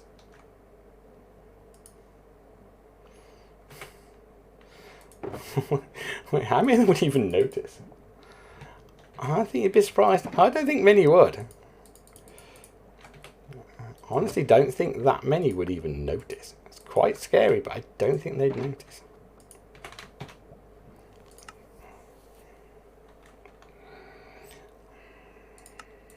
We just reload. This has become my new favourite bug in Bedrock. When I make something that can't fit in my hand, but then it stays in my hand, but I can't get rid of it out of my hand. Yeah, there are most people are playing older versions. I was looking at a server the other day. And it was a Java server, obviously. And it was on like version 12. I don't know why they're on version 12, but they're still playing on version 12. 1.12.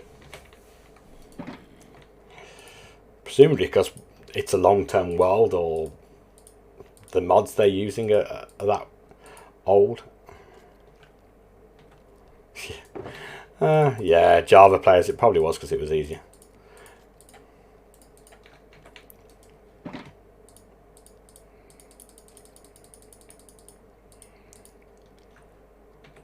Because we all know Java players aren't very good, ain't that right, Nifty Catty?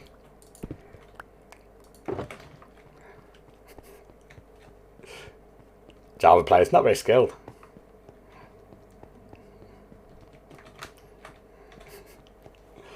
Oh, he's not listening, bless. But it's all Minecraft, and I'm not joking aside. I'm not going to hate on the Java community because it's a choice which version you play. But I'm going to hate on Microsoft for the way they treat it. Hey, I nearly made a speedrun without dying. Because the keyword in that is nearly. But nearly. Nearly. Ah. You didn't see that. You didn't see that at all. Nothing occurred. Nothing occurred, just walking around. I meant to fall off. Yeah.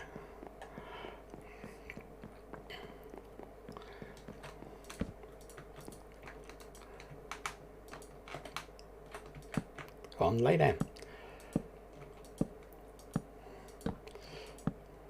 Yeah, I'm going to be interested to see what 118 speedruns are going to be like. as you fall into a deep cave and die.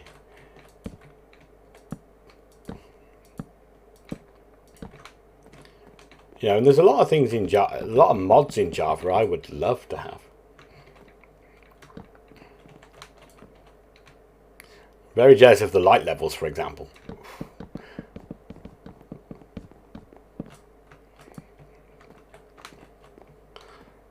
And voxel maps. I really like the maps. You can annotate and do stuff with. Yeah, because I'll try. To all my SMP friends, you're going to find the first few weeks of YE, I'm going to be doing speedrunning.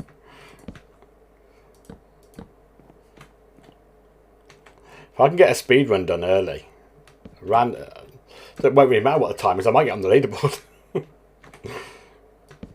course, I've got to complete one. You know, that in itself is a problem. Yeah, I think people definitely will speedrun. I think it's, and I must admit, I enjoy speedrunning, and I've learnt a lot while doing it. I've learnt I'm not very good at the game.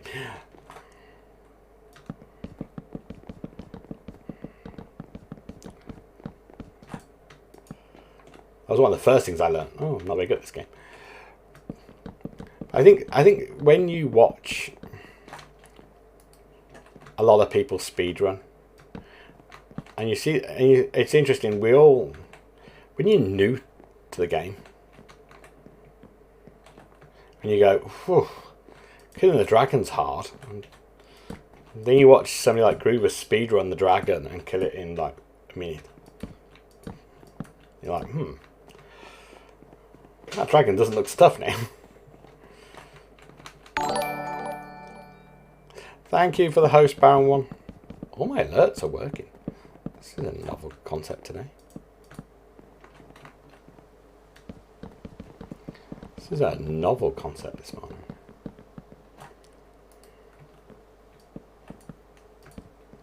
Yeah, it worked, and the alert worked, which is, yeah.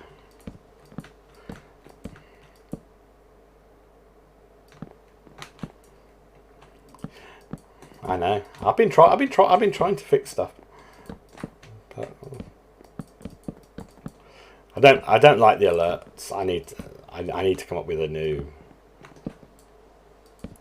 graphics, because I don't like the ones that are there, but they're pretty much Streamlabs default at this stage.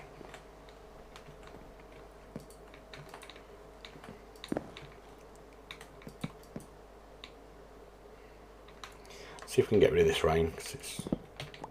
Nope. Oh yes, it's gone. I was on here the other day, and it literally rained for about 2 hours straight of actual time. It was ridiculous. Yep, definitely working. It's working for Magister as well.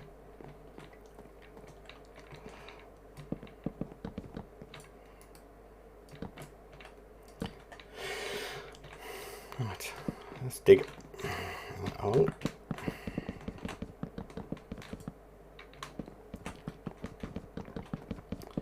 Now for this floor, because of time, because otherwise I don't think if I keep doing what I was doing, it was taking an eternity to put this particular layer in. I've actually gone with lower slabs. No worries, Magister. Enjoy your lurk.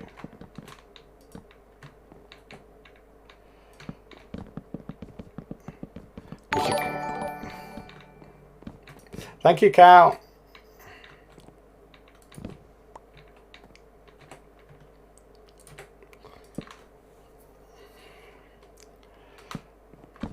Enjoy your lurk, Magister. Right. But by doing lower slabs... What's that, beardstone? No. Can't imagine. That would be something. I have a beard and I weigh stones. But that's about the news you're going to get. No, that was Cal. Mr. B's... Yeah, Mr. B's welcome to lurk anytime he likes.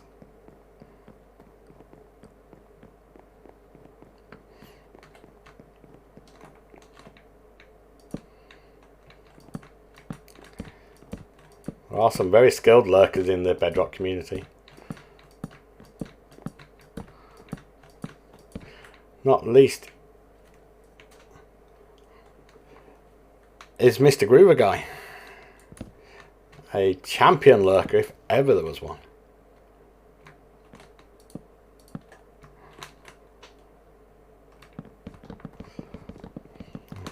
Very much champion lurker.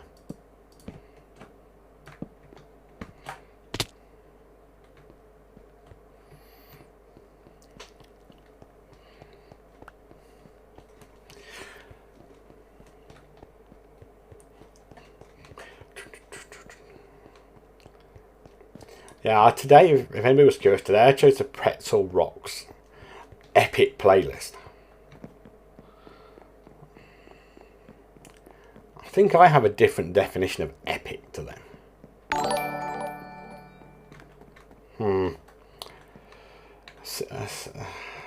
Yeah, it's anything but epic. Oh, rubbish.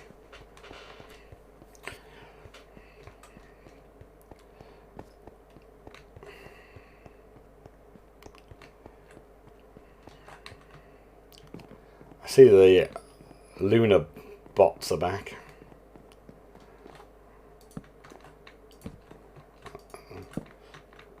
Unless somebody's unfortunately decided to call themselves Lunar, which would be a terrible thing to have done. You still around, Nifty Catty?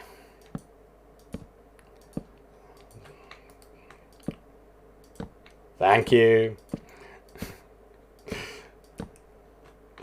Oh, welcome back, Missy. Yeah, I was going to say, if you're still around, can you educate them that we're not interested? Honestly, between them and Hoss, it's like, this is all we do. I don't know whether... And I know some of you would have seen all the discussion about people not streaming last Wednesday. And it was interesting because I had an email from Twitch talk about some of the problems, and like, hate raids are a problem and they need to do something about it. But these bots, like, come on, how hard could it be? I'm not an IT engineer, I'll just put this out now. In my head it's like, well, if you've seen somebody following lots of accounts simultaneously, you know, quickly, they're not human.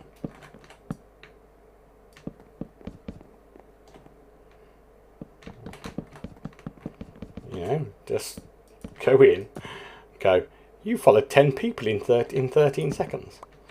You're not human, bang, job done.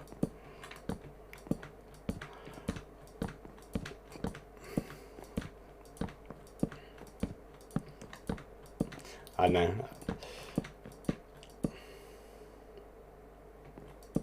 Yeah, they're not humans. In a lot of cases, they're not humans.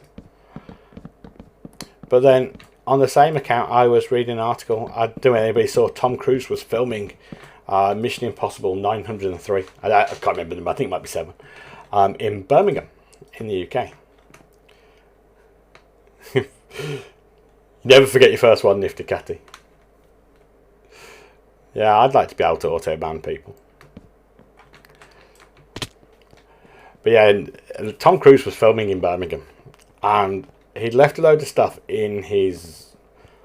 Now, he's not stopping in Birmingham, he's stopping in some luxury accommodation somewhere. Yeah, I'm not a big fan of auto-ban generally.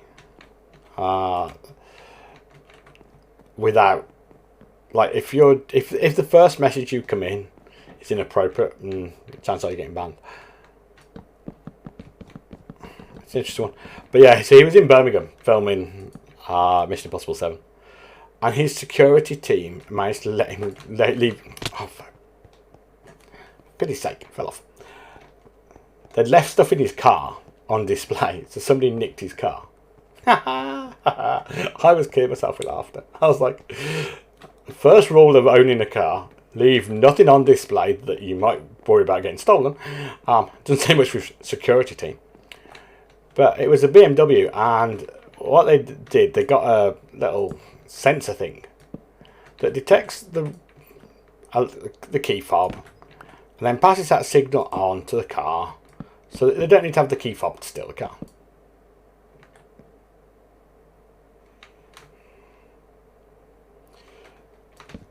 Yeah, I thought that when I sorry, apologies. I thought that Nifty Catty when the song started. I was like, this is normally sung by Russians. I think it just uses some of the Tetris theme tune to mix in with the music. It's called Ode to Blocks, after all. Yeah. But yeah, so I was like, so they were saying, oh, well, it uses signals, extends it basically is a signal extender, so it extends the signal from the key to the car and allows them to steal the car.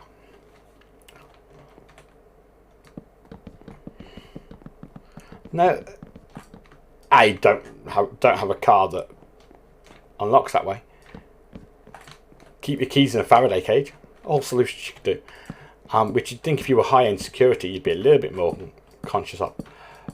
But on the other hand, how hard could it be if you're BMW to come up with a solution that says,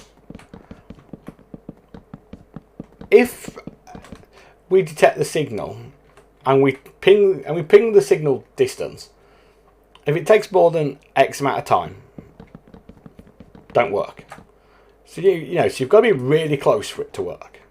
Like, the door's only open if you're stood next to them, kind of thing. Like, in my head, that doesn't seem that difficult. It's software at the end of the day. You go into the software and you say, only open if the response time is within 2 milliseconds or something. It just doesn't seem that difficult. Yet, we're getting, every few months, there are reports in the UK, and I imagine it's the same everywhere else. The UK is not going to be unique in this, of cars being stolen, where they use these extenders to steal the car. And they're normally high end, they're normally BMWs or Mercedes, stuff like that. Just don't get it. Just don't get it. It's weird. And this is one of the things. It's, yeah, it was the Tetris theme tune, and that's why it was so familiar to the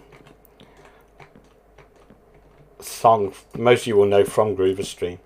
I am the man who arranges the blocks that descend up on me from above. I spin them around till they fit in the ground like hand in glove. Yeah, that's what it was. Yeah, you still can't figure it out. That was Friday, Vasir. That was Friday night. Yeah, so we had a bit of Country Roads Friday night. I know Nifty Catty enjoyed it immensely.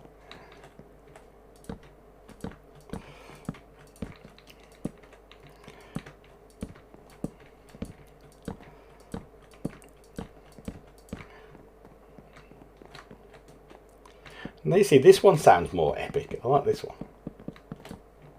Sounds like it's got a bit of beat going to it.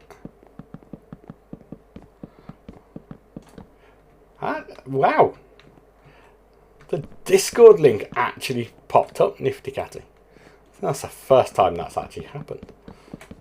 Or it's the first time I've noticed it. Let's put it that way. Yeah, if you want to join a Discord where very little gets put, that's the one. Yeah. One of my issues, and you guys are all in Discords that I'm already in. And that Discord is one I share with the aforementioned Nifty Catty, bless him. In fact, shout out time for you, Nifty Catty. And I'll admit, because I'm in so many other Discords, yeah, I might be a bit bad because there's not many people in there either. I generally only post information in there about streams and stuff. And sometimes I even forget to do that. Some days. I do want it to be a bit more active, so having a few more people would be great. As we get more people, it'll become more active. Obviously.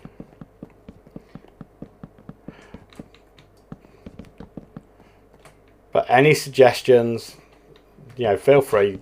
Join the Discord.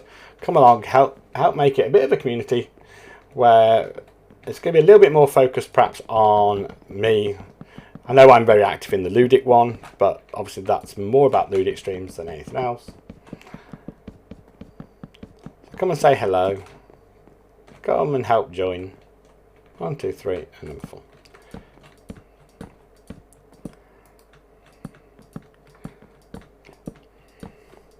Which does remind me, when you join the Discord, I went the whole hog on my Discord security. I say my Discord, on our Discord, Nifty Catty. We have to approve who you are. Yeah. I have to look and go, are you someone I want to talk to? Obviously, most of you who are in here, I know and I talk to, and so it won't be a problem.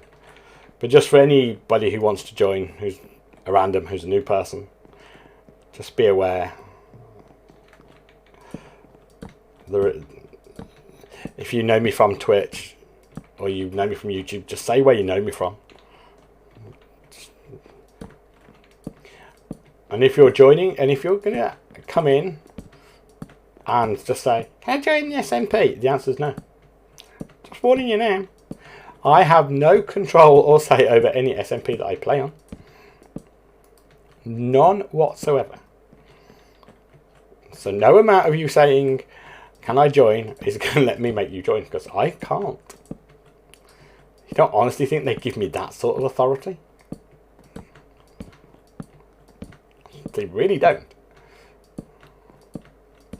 Just not that important a person. Yeah, God, could you imagine if they let me make decisions?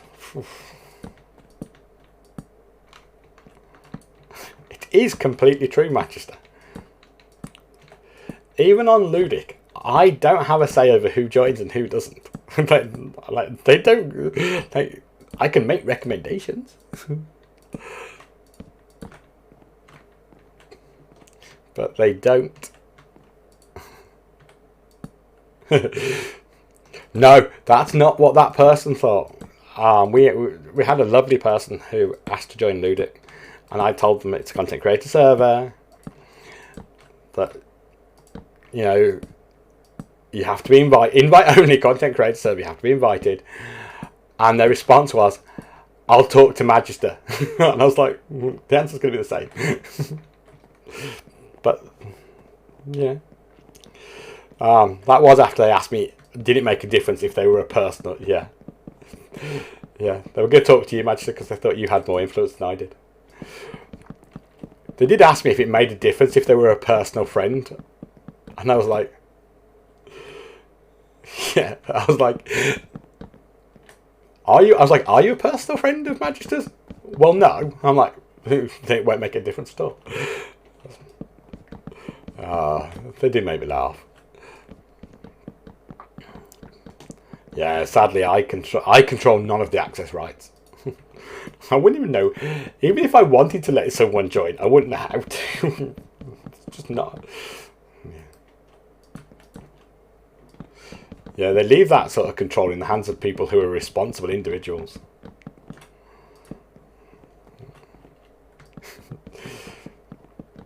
But yeah, they were like, I'll wait till Magister's around and I'll ask him. I was like, go on, the answer's going to be the same. But then they finished off their conversation with me by saying, but you're on there. As if that, like I was like, thanks. As if like, well, you're rubbish and you made it on there. Oh, great, thanks.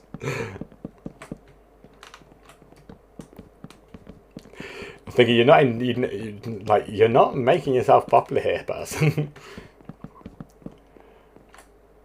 I did see one recently. I can't remember whether that was Ludic or somewhere else. I can't remember. Who in their message was, "Can I join the SMP? No, invite only content creator server. I have a YouTube."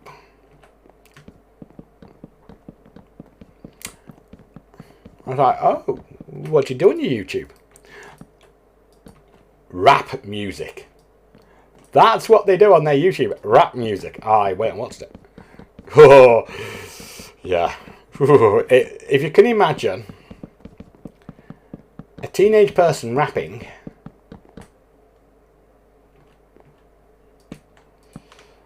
oh, thanks, Darshan. Put out words I can't pronounce.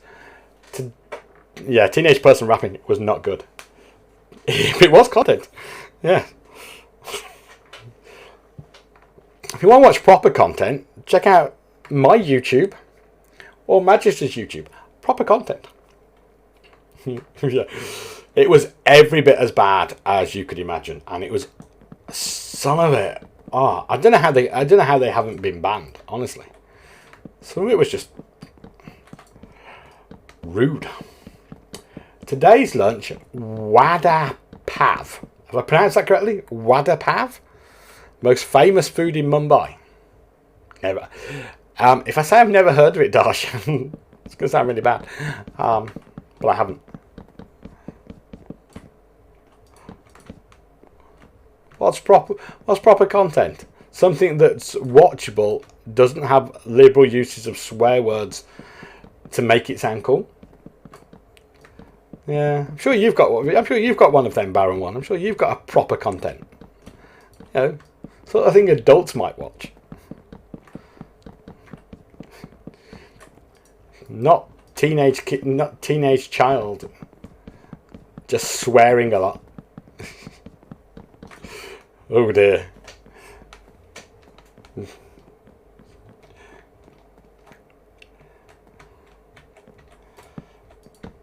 They did seem to have a fondness of cats, though. They talked a lot about what they were going to do to their cat. I'm not sure the cat was quite so enthusiastic.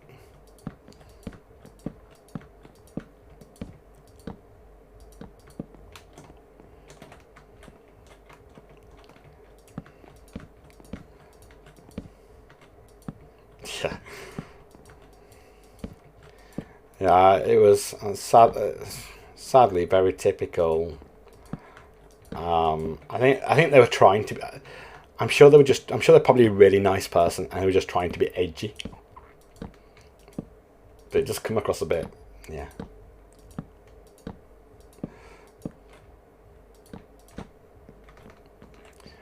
It's like when I see people out in the street, and they're trying to be, and I'm going to use the word unique. And people, you can dress in what you want. Don't let anybody tell you you can't dress the way you want. But honestly, look in the mirror occasionally and go, do I like what I see? And if you're only wearing it because you think it's unique, different, or edgy, yeah, find a different style. Because somebody else is probably wearing it.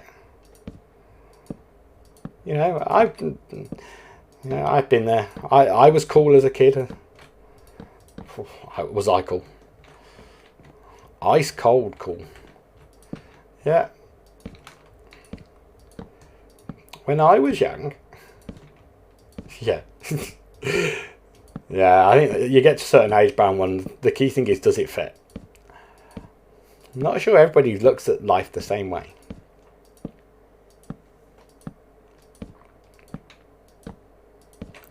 You know, and many of you know I was at a theme park on Thursday.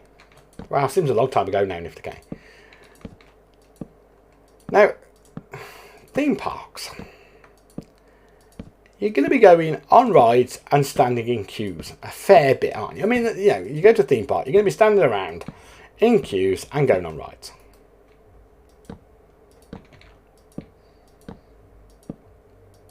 Now, I just can't imagine, and I don't wear them, just to make this clear. Enjoy your walk, enjoy sunshine, what's that stuff? Enjoy your walk, Magister, have a great one.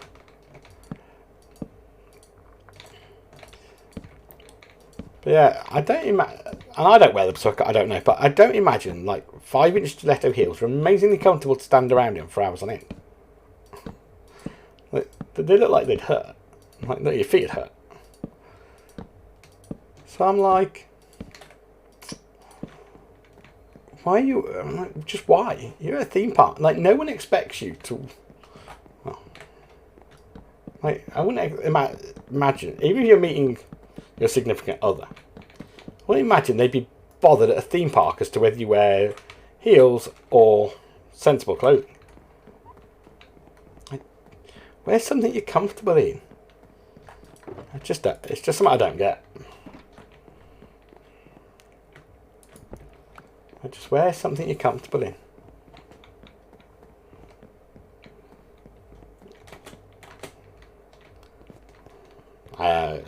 It's a confidence thing, I can imagine. But how much pain do you want to be in? They're going to regret it later in life, I can assure them. I just find it amusing. Like, just be yourselves. And that's like, be who you are. If people don't like you for who you are, don't worry about it. Those are normally people you don't want to know in life anyway.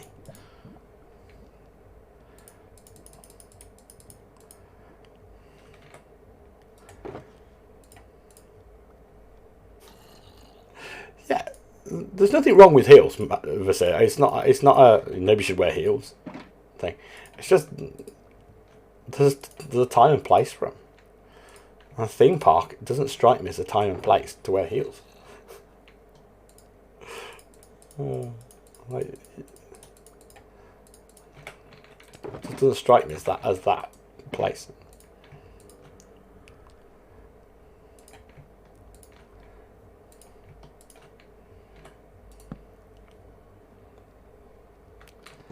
You know, heels are fine. You know, wear whatever makes you comfortable in life. I just feel a bit sorry for people that feel like they need to, you know, make so much of it. I must admit, I was laughing. Me and Nifty Cat, we weren't laughing at the people, but obviously we were waiting. We got stuck. We were on one of the log flumes and it got stuck. Luckily, we were right at the end. We weren't halfway round. We weren't laughing at them as much as laughing because they were not them individually, but they were going on the log flume and wearing a lot of makeup.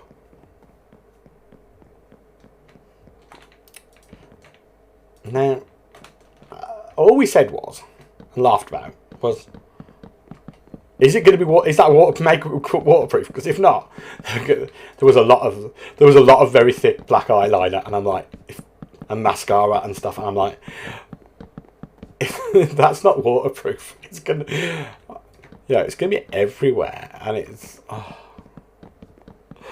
I just got, and sadly, we didn't, because we got stuck and we didn't get to see the end of the ride the day we're on. Didn't see how bad it got because we were soaked, like we were absolutely drowned.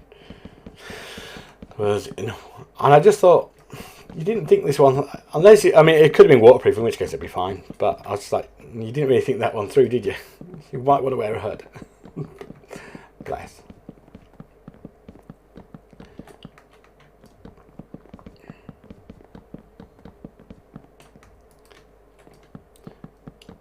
But I agree.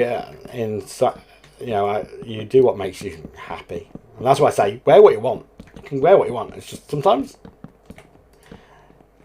think about your like what you're doing. Have a bit more care for you. It's not about just your appearance. It's about your health. Like standing up in heels for a lot as a teenager is fine. It doesn't hurt, but you regret that when you're in your 40s. I was reading an article actually. That reminds me. I was reading an article. It was talking about post-lockdown. Because obviously during lockdown, most people have been working from home. Now, I don't know what anybody else's working from home outfit looks like, but it's not the same as my work outfit by any stretch of any imagination. No heels, no makeup, no nothing. And they were saying that apparently, yep, loungewear for the win. Yeah. Yeah, lucky if I get dressed. Just be grateful. But they were saying that a lot of women have gone back to work post-lockdown, gone back into the office, and they're now at their doctors because they're having problems with their feet. Because they've not wore heels for ages. And I don't wear them, I don't understand it, but it's something to do with the way your foot gets used to the wearing the angle. And they're having problems with their Achilles tendons. Shouldn't laugh. Apparently it can be like people are getting quite seriously a lot of pain about due to it. Shouldn't laugh, it's not funny for the people involved, but it just goes to show how we're a convention to society. When you can't be seen, it's loungewear. Fair.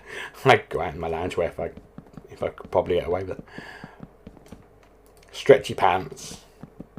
Yeah. I'm gonna upset you all now. Do you know, I rarely wear socks at home. Normally sandals. Sandals for the win. Without a shadow of a doubt. Yeah. I only put socks on to go out to wear trainers. Yeah. Don't worry. There will never be a foot cam. There will never be a foot cam.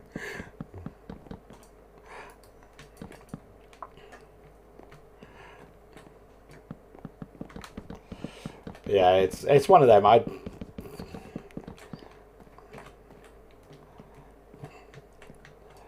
only really wear anything on my feet in terms of to walk round in, because nobody wants manky feet walking around on bare floors. It's raining again.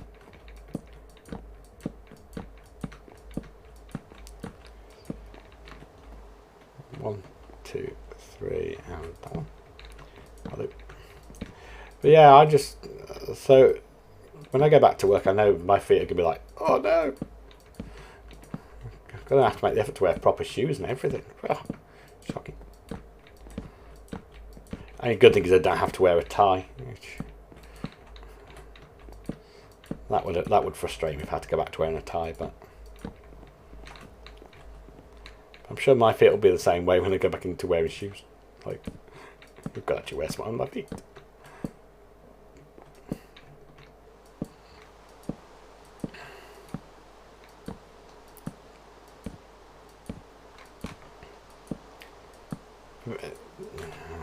Move that to there, to there, to there, to there.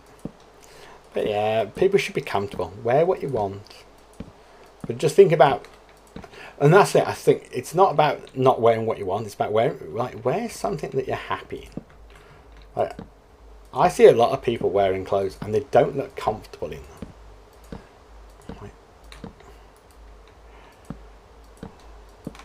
Like, I used to have a t-shirt and I really liked the style of the t-shirt and the design. But every time I'd wear it, it'd roll up. You know, and I just think, oh, but I really like this t-shirt. But you know what? It got to the point where it's just like, you know what? I can't be done with it keep rolling up every 5 minutes. Every time I sit down, I have to stand up. Anybody who's watched Jean-Luc Picard on Star Trek: The Next Generation, and he constantly tugs his uniform down, drives me up the wall. That's how that T-shirt felt. It felt like I had to keep pulling it down, and I was like, you know what? Either buy the same T-shirt again in a size that is more generous, or just find a different T-shirt. Because that one was annoying. It just got to the point where it's like, no zombies. No zombies down here. It's all, look, it's all lit up. Kinda. These are all lower slabs and it's lit up enough that nothing spawns. Where they spawn is the top of the staircase, because that's not lit up.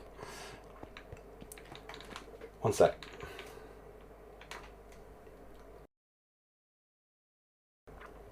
Yeah, so where, sorry, which is where, top of the stairs, because that's not lit up. That's cool. Or on the walls. But yeah, nothing down there.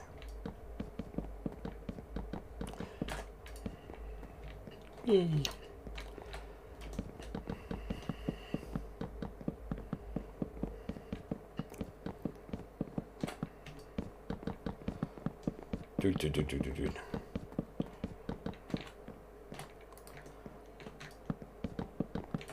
Time is it? Oh, 1:15. We'll just do 10 more minutes. I think. Then we'll start looking for someone to raid. Although it's Sunday morning, invariably there's not many raids. I'm not sure whether any. That's talk about Sunday mornings. I'm not sure whether any of you saw the announcement, but TB have published their stream weekend schedule, as in which days they're going to be on for the rest of the year.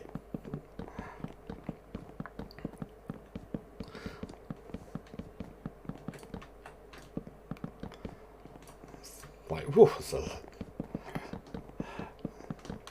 very organised of them. Very organised.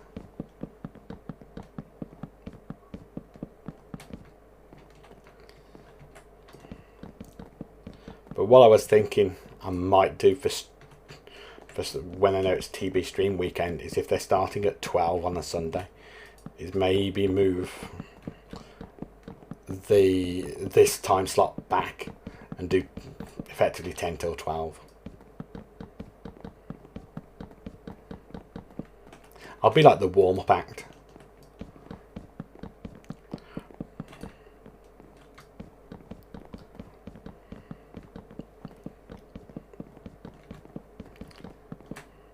Something I'm thinking about. Haven't decided. I think it's a couple of weeks. I think it's the 18th, 19th.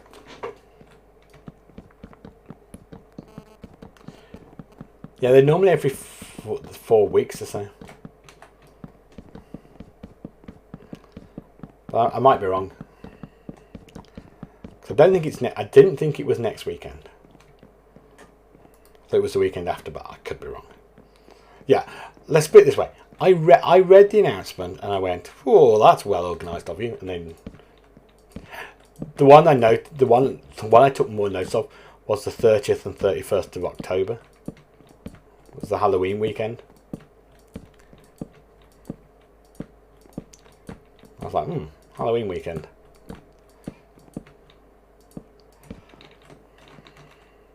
One, two, three.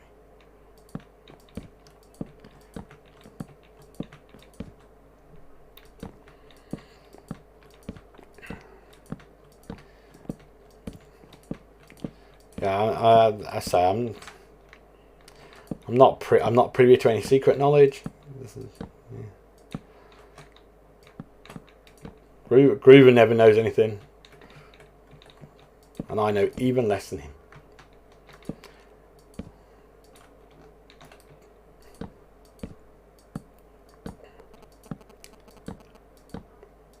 But yeah, I just saw it was on the TB Discord.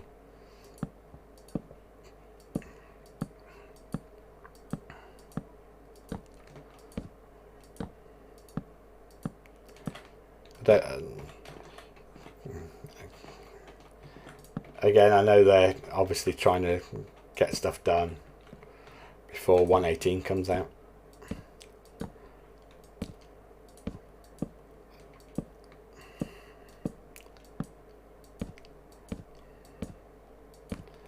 I'm still not. I say I'm still not sure about when. I know they said holiday time for the 118 release, but honestly, that could mean just about any time.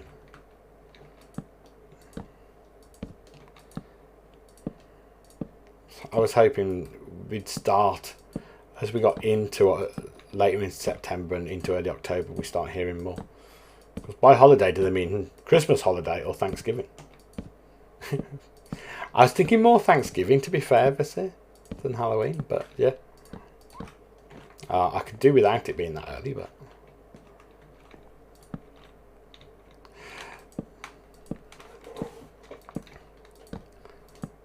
yeah, being American owned by Microsoft, it could have meant Thanksgiving.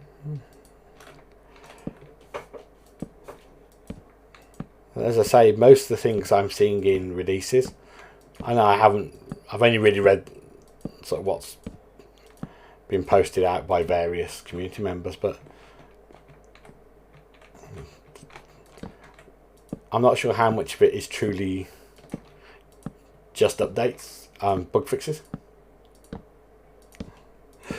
Thanksgiving is not a holiday here. Nope, I agree. Which could be why if they say holiday, they do mean, and I think the whole world assumed they meant Christmas. End of year holiday in countries that don't celebrate Christmas, sort of end of year holiday, so around that time. But everybody kind of took it to mean December.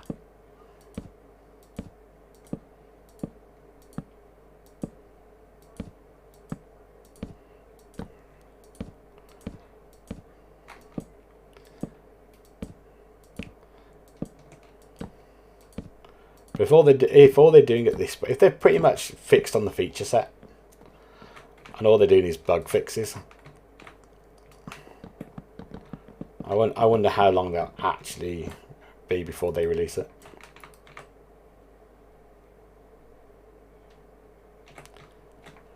Did I leave my shulker box over there?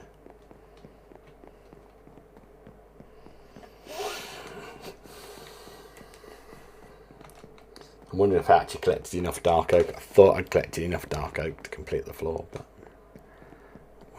I feel like I've gone through a lot. Oh, there. I mean, you could have told me I got it in my inventory, guys.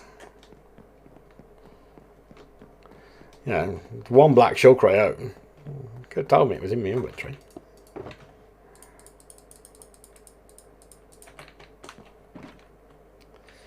I'm going to finish this one section. This bit here, and then we'll call it done.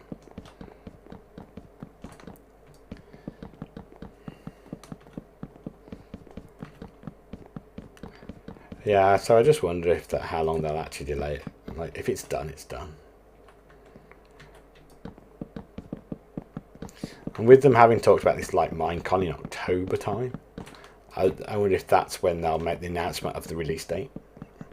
Because that would make sense to me.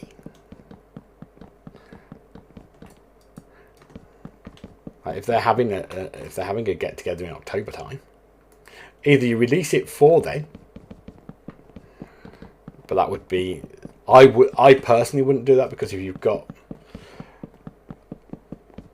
and there's been a million tons of testing, you'd like to think there isn't a major bug in it, but if there's a major bug, you don't really want to be dealing with that at the same time you've got other stuff going on. But it would make sense that that's when you sort of say, oh, we're going to release it, and no one is. Problem is, the community is split. Half the community aren't playing. So we've got those of us who are furiously doing stuff, trying to get it finished before 118 comes. And you've got the other half who are done.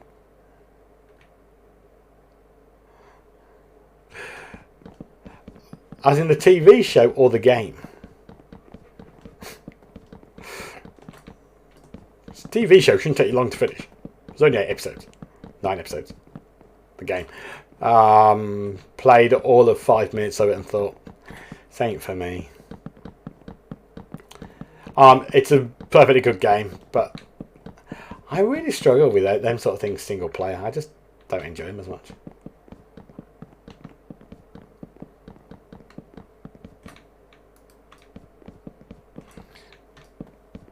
But sadly, it seems co-op games. Yeah, no, it's all about co-op for me. Co-op games seem to be few and far between now. I don't know whether anybody saw Halo Infinite, so Halo 6, for want of a better word. They've already said that they're going to release the game without the one thing Halo's always had, which is co-op campaign play. Game's not releasing with it, they're adding that in later.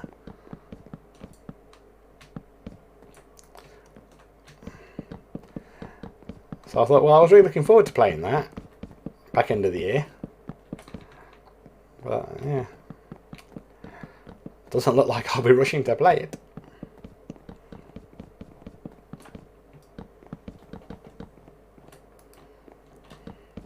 Yeah, so I think they said sort of second quarter of 22 is when you'll see the co-op campaign play. I'm like, it's the thing you've built your entire franchise on and you've moved away from it. But the standard multiplayer will be available straight away. So clearly they've followed the money.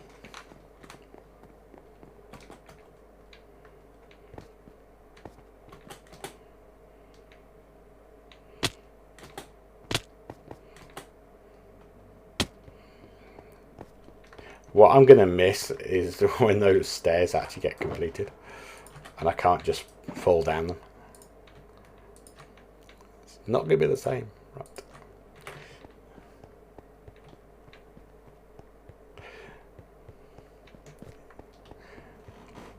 Yeah, and that, I suppose for me, most of my co-op play is with somebody I know. So yeah, so when we're doing co-op with Bill, whether it be Halo or anything else, it is with someone I know.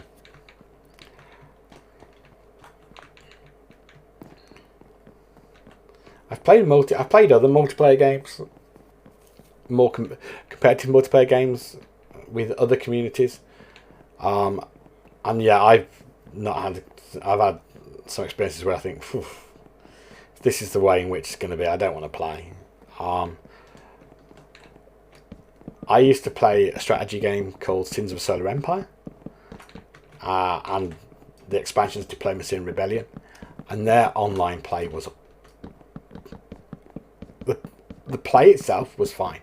The game had some flaws, notably if you developed your nations too far, the game would slow down to a crawl.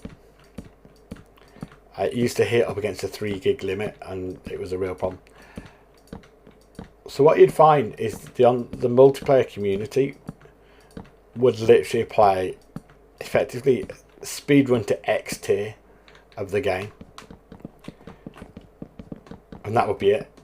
So you never find anybody who ever built a capital ship, because you'd never build a capital ship because that would slow the time frame down.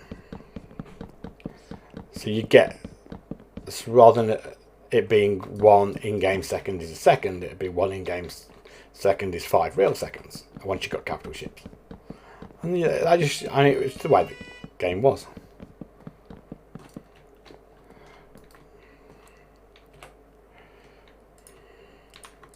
But yeah, so that community wasn't a good community. So you'd say to somebody, well, can we at least try playing a small map? So if you play a small map, there's less entities, therefore there's less lag. No. I want to play a huge map, but basically first person to get to tier 4 endgame. So you wouldn't see anybody. Like, you'd be on a huge map, so you wouldn't actually see anybody. So it's like, well, I'm playing multiplayer, but I'm not seeing anybody. odd one. It's an odd one. I did say I was going to finish when I did that bit, but I just want to use the rest of these because they're in my hand. I can build fresh, shiny new slabs. Try and get that done during the week. If I can get that and the lanterns done during the week, that'd be amazing. This floor, the floor for this one, I think is granite. I need to go look at my design. I think this one's a granite floor.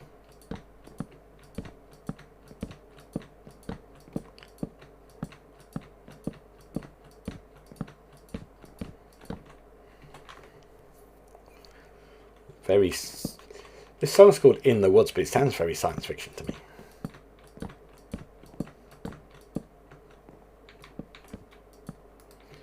In fact, I go as far as to say very 1970s science fiction movie.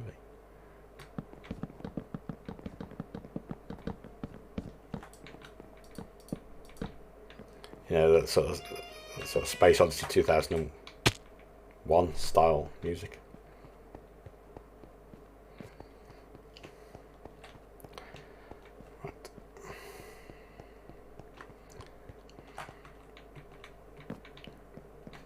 Sure, I've left the shulker around.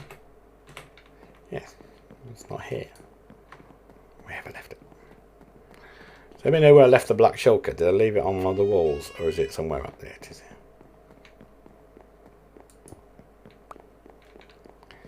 Right, grab that.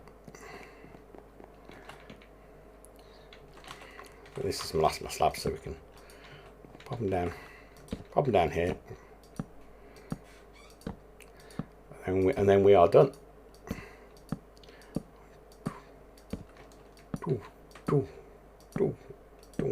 Pink, pink, punk. And that's it. Right. It's going dark, so it's.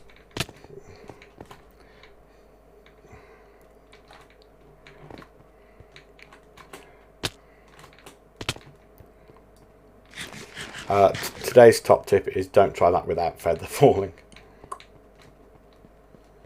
Hurts. Leave ourselves safely there. Let's pop you guys on the end screen and let's go see if there's anybody online who I've heard of. Like, just that I've heard of you. Don't need to be anybody I follow anymore. Just somebody I've heard of. This nifty rat person's online.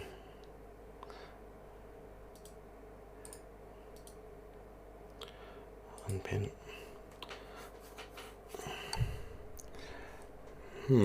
Anybody got anybody online who they've heard of or who they know? No worries, Vasir. It's always a pleasure, and thank you again for the subscription. Which reminds me. Something I need to add into the Discord. Yeah, maybe I'll stream at this time of day.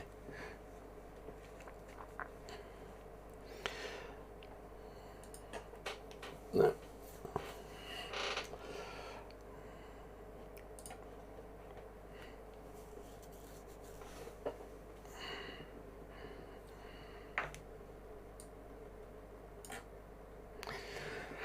Yeah, so in the absence of anybody having a good suggestion for us, what we will do is actually just end the stream there. Thank you all for rocking out. I appreciate it's nice and early in the morning for you all. Appreciate all the support, and I will see you all. Should be back to normal streaming tomorrow at 10:30. Have a great day, everyone, and enjoy yourselves. Speak to you soon. Bye.